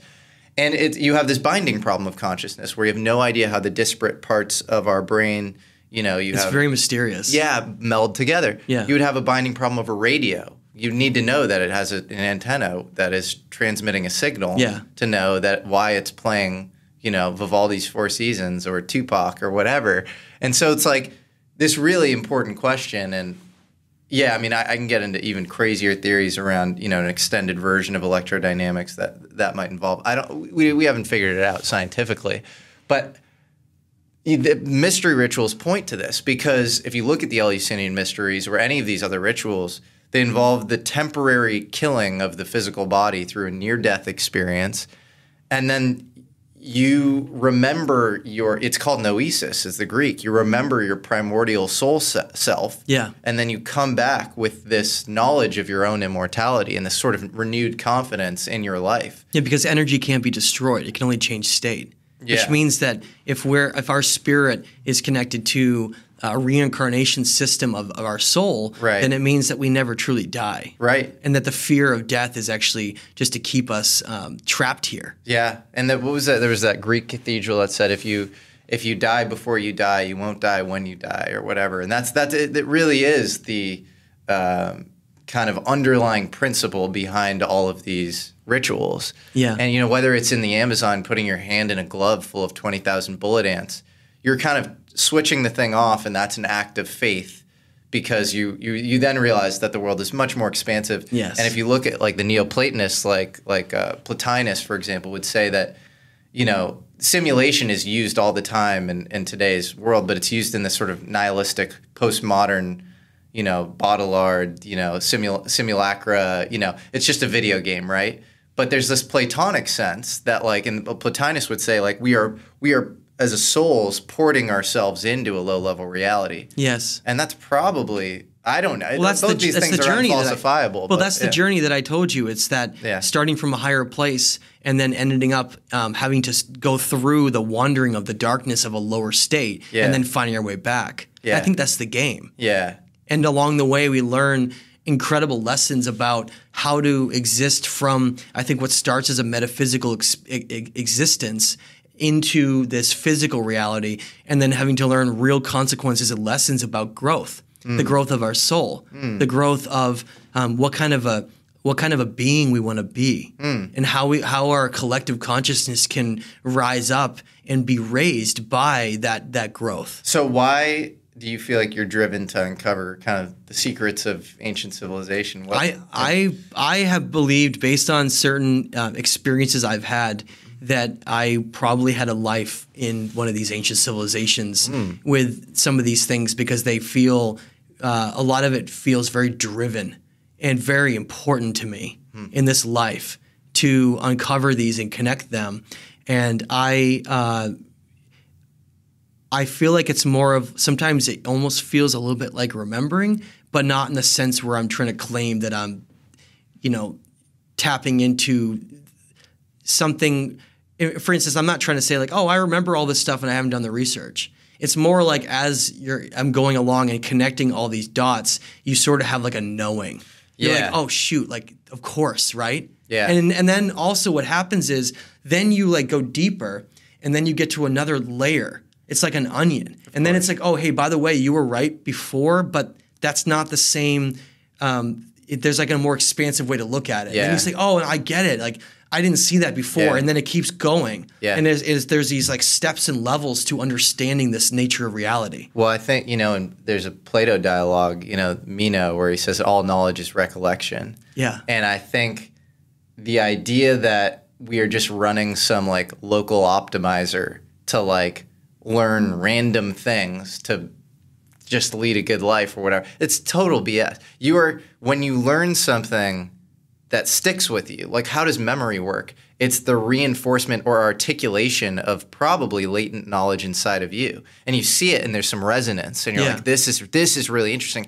I have to focus on this and I don't know why. Yeah. And then that leads to other things. And if people were honest about their own epistemics, that would be how everybody would describe how they navigate life, and they wouldn't be able to navigate life otherwise. I'm telling you, that's the future. Here's the thing I see that it's actually unlocked a lot of this is that your intuition is your guidance. Get out of your brain. Use that for things like silly, figuring math stuff out in bills and things like that. But when you want to make really important decisions or paths in life, get out of this. Yeah. Get into this. Yeah. Trust yourself. Trust that you're more powerful than you've been told, and trust that you're being guided. And I'm telling you, the doors just unlock, and all of a sudden, these divine synchronicities happen. Right? You're like.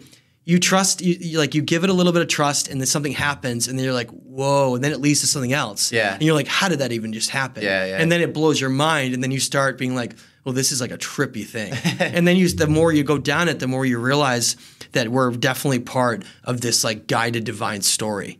And you can play a part in that. You can either, like Shakespeare said, right, all of the world is a stage. Which part do you want to play? Do you want to play the hero, the antagonist? Do you want to play just someone kind of neutral, like an NPC in the background? But at any point, based on free will, you can decide to kind of wake up and start that journey. Using your intuition, where do you think the next big breakthrough is going to come from? And I'll ask it differently, because I think a lot of times people in your position, Robert Schoch's position, Graham Hancock's position, you end up in this sort of liminal space where like half of the people that like resonate with your stuff, all these people who like hear you out, really agree with you. And they're like, this makes so much sense. This is right. We've been lied to about ancient civilization. Do you think there's a point in our lifetime or at any point in the near future where this flips into, oh, this is the consensus? Yes. Like all of these, Fertile Crescent is the cradle of civilization, and all of these kind of like hyper-nationalized stories are just kind of BS. And a lot of this ancient architecture all over the world comports with universal symbology. Yes. I think that the reason it hasn't come out yet is that humanity wasn't ready. It's like a mystery school.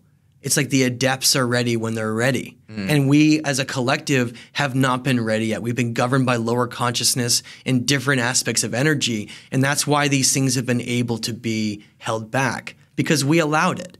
But there's a tipping point. Like Graham says, I believe our entire history has been built on a foundation of sand. And that tide is coming in right now. Well, I think, just thinking, again, using my left brain logical, like how most people think out there, I think the way to tip the scales here would be to come up with some new age dating method beyond carbon dating. If we could somehow do that for any of these structures, and then if we could find more of them, you mentioned like maybe a half dozen. If we could find more of them and we could date them all, I think we get to this point of this critical threshold of it's beyond a reasonable doubt. Well, let me add something to that. I guess this would probably be helpful for you. I am part of a very significant documentary that I'm leading. Awesome. With some very interesting individuals around the world, including some of the ones we've already mentioned, that we are trying to do that very thing right now.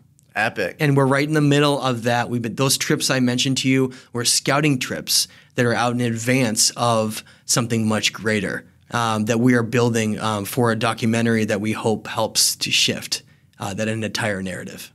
Super exciting. Well, if I can join for any leg of that trip, count me in, man. I'm serious. I'll fly wherever and just be a fly on the wall, and it'd be awesome to witness history. So it's very exciting. The documentary goes from these sites in Turkey that includes Peru, in Bolivia, and Menorca, Spain, and will potentially expand on other things.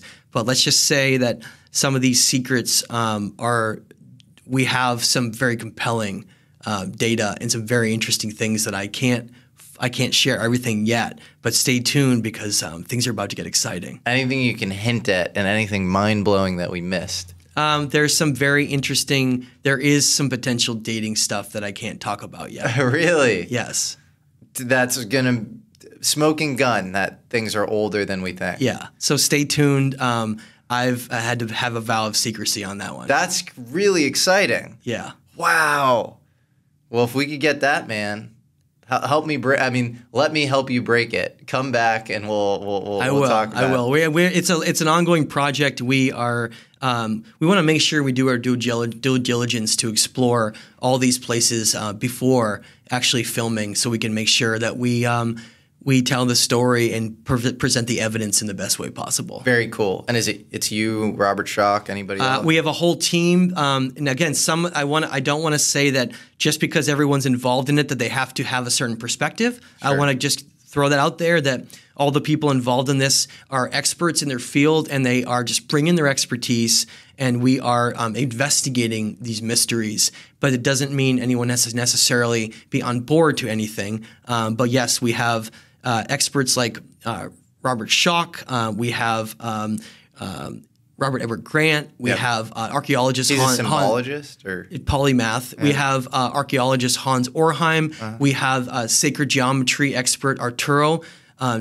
Ponce de Leon, and we have Lydia. Ponce de Leon. Yeah. He must have changed that name. And then we have Lydia, Lydia de Leon. So we have some really, really interesting. We also have Paul Wallace, who's a biblical expert. I don't know if you've heard of Paul Wallace. I know. And some others that we're putting together to investigate some of these mysteries right now. Fantastic. Well, I'm super excited to see what you guys dig up. I think it's a really interesting time. It's a convergence of the world kind of waking up to a lot of this stuff, this collective amnesia possibly, as well as just new tech that where ideally we can sort of date these things. Absolutely. And if you want to support that, thestageoftime.com, you can go to documentary on the tab there, and we have all that information there for what we're doing. Awesome. Have you ever read a book called Forbidden Archaeology by any chance? I have. If you're familiar with it. So they talk about a lot of these, like the Antikythera mechanism, that was found on this island in Greece, where it's basically you can predict I'm well aware of planetary alignments and positioning via this like early computer or something. Do you think that a lot of this theory that you're kind of stumbling into explains a lot of that, astronomically and technologically precocious? Because they had mastered those things, and the reason why we don't find much of it is because if you have enormous amounts of time that go by with catastrophes, there's very little that can survive a civilization. I would bring up what would survive our civilization. Yep. I mean, if you think about it, wood would just rot, metal would corrode, glass would just break off and disappear and round out into what looks like, quartz almost, and then shatter into smaller pieces. Yeah. Things like, what do we actually have that would survive? Digital records would all be gone. Paper gone in 500 to 1,000 years. All we would have is, getting back to what they did, is the stonework from like churches and chapels and things that would literally be all that would survive us. Yep. Maybe humans are storage mechanisms. Exactly. And so I think that's the thing that really needs to be iterated here, is that we look at so little that's left, but really there's quite a bit considering how much time has gone by. So many thousands of years, and yet structures like we just pointed out, like Ionis, just remain the test of time. And their teachings survive until we're ready to finally understand what they really mean.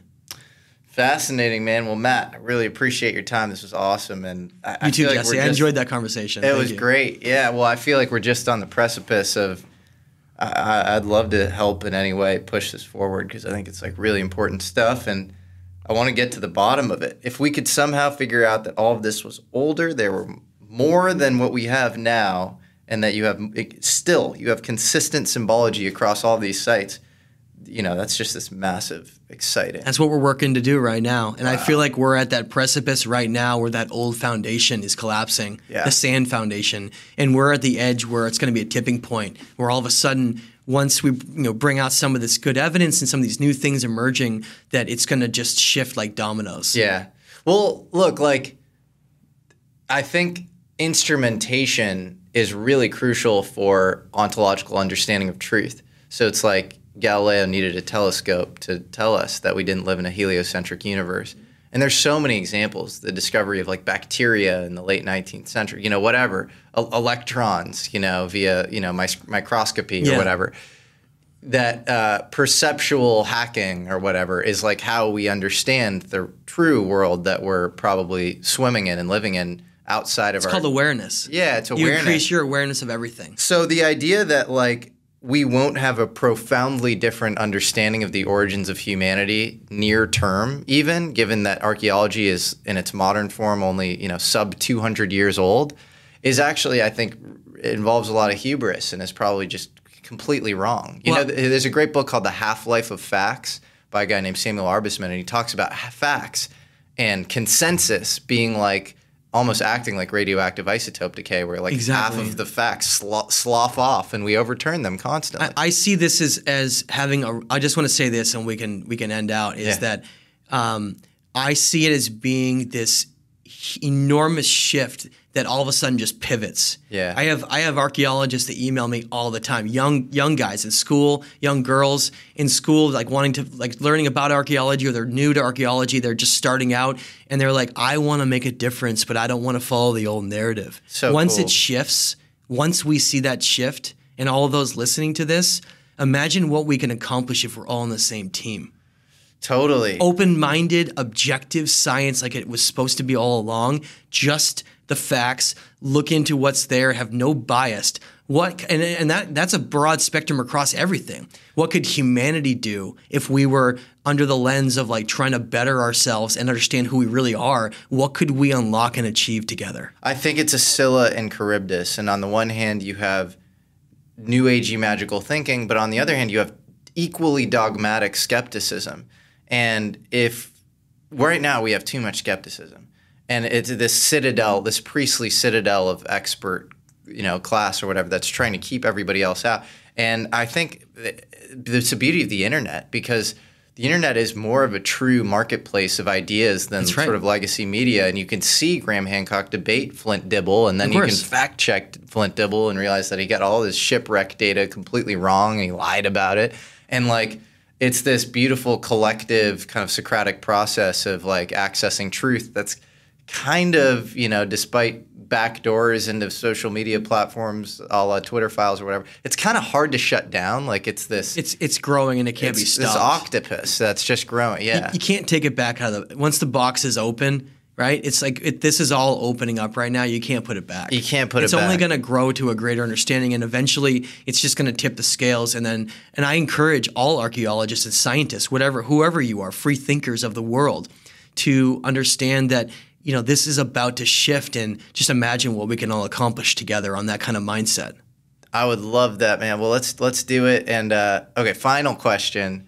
Any of these sort of ancient, symbolic structures, whether it's the Ark of the Covenant, the Holy Grail, some of these, things that we've quested for thousands of years, do you have high conviction that any of these exist? And if so, what's the thing that your highest conviction in, and where do you think it's located? And one of the things that may happen with this shift is during transparency, we may end up realizing that there are things that have been hidden deliberately, things that have been hidden in certain parts of the world. I'll just say this. Certain ancient temples that have been dismantled and things that have been removed. And I have found very, very compelling evidence that has happened. Which temple? Some of the ones that we were just referring to. Interesting. In that region. And that there are other things that have been deliberately hidden. For instance, the 40,000 cuneiform tablets at the Ashurbanipal Library, around 150 have been translated out of 40,000. Wow. We have to start asking about bringing together a global awareness of what has happened to all these things, where they have gone, and what maybe we can glean from them. And so I would just say that this shift over to a new paradigm of thinking, an open-minded, objective science to understand who we really are and what has happened to us in the past, will also unlock some other secrets regarding things that have been hidden from us for a very long time. And I think the bifurcation of mythology and quote-unquote history is ridiculous, because a lot of the past comprised mythology and religion. And so you have, Heinrich von Schliemann in 1871 being motivated by Thucydides and Homer. Everybody was saying that was just mythology, and then he finds Troy. And then now we, Eridu Shrupak, like we just went over those, Eridu right? Shrupak, we're finding that out now. Plato saying, at Timaeus and Critias, at this Mythos festival, saying that 9,000 years ago we fought against Atlantis, the Athenians did, and so increasingly, and then maybe that's Meltwater Pulse 1b, or maybe that's some other thing. We can have a whole other conversation about that. I could bring some stuff to that next time. We could talk about. Oh, really? Oh, yeah.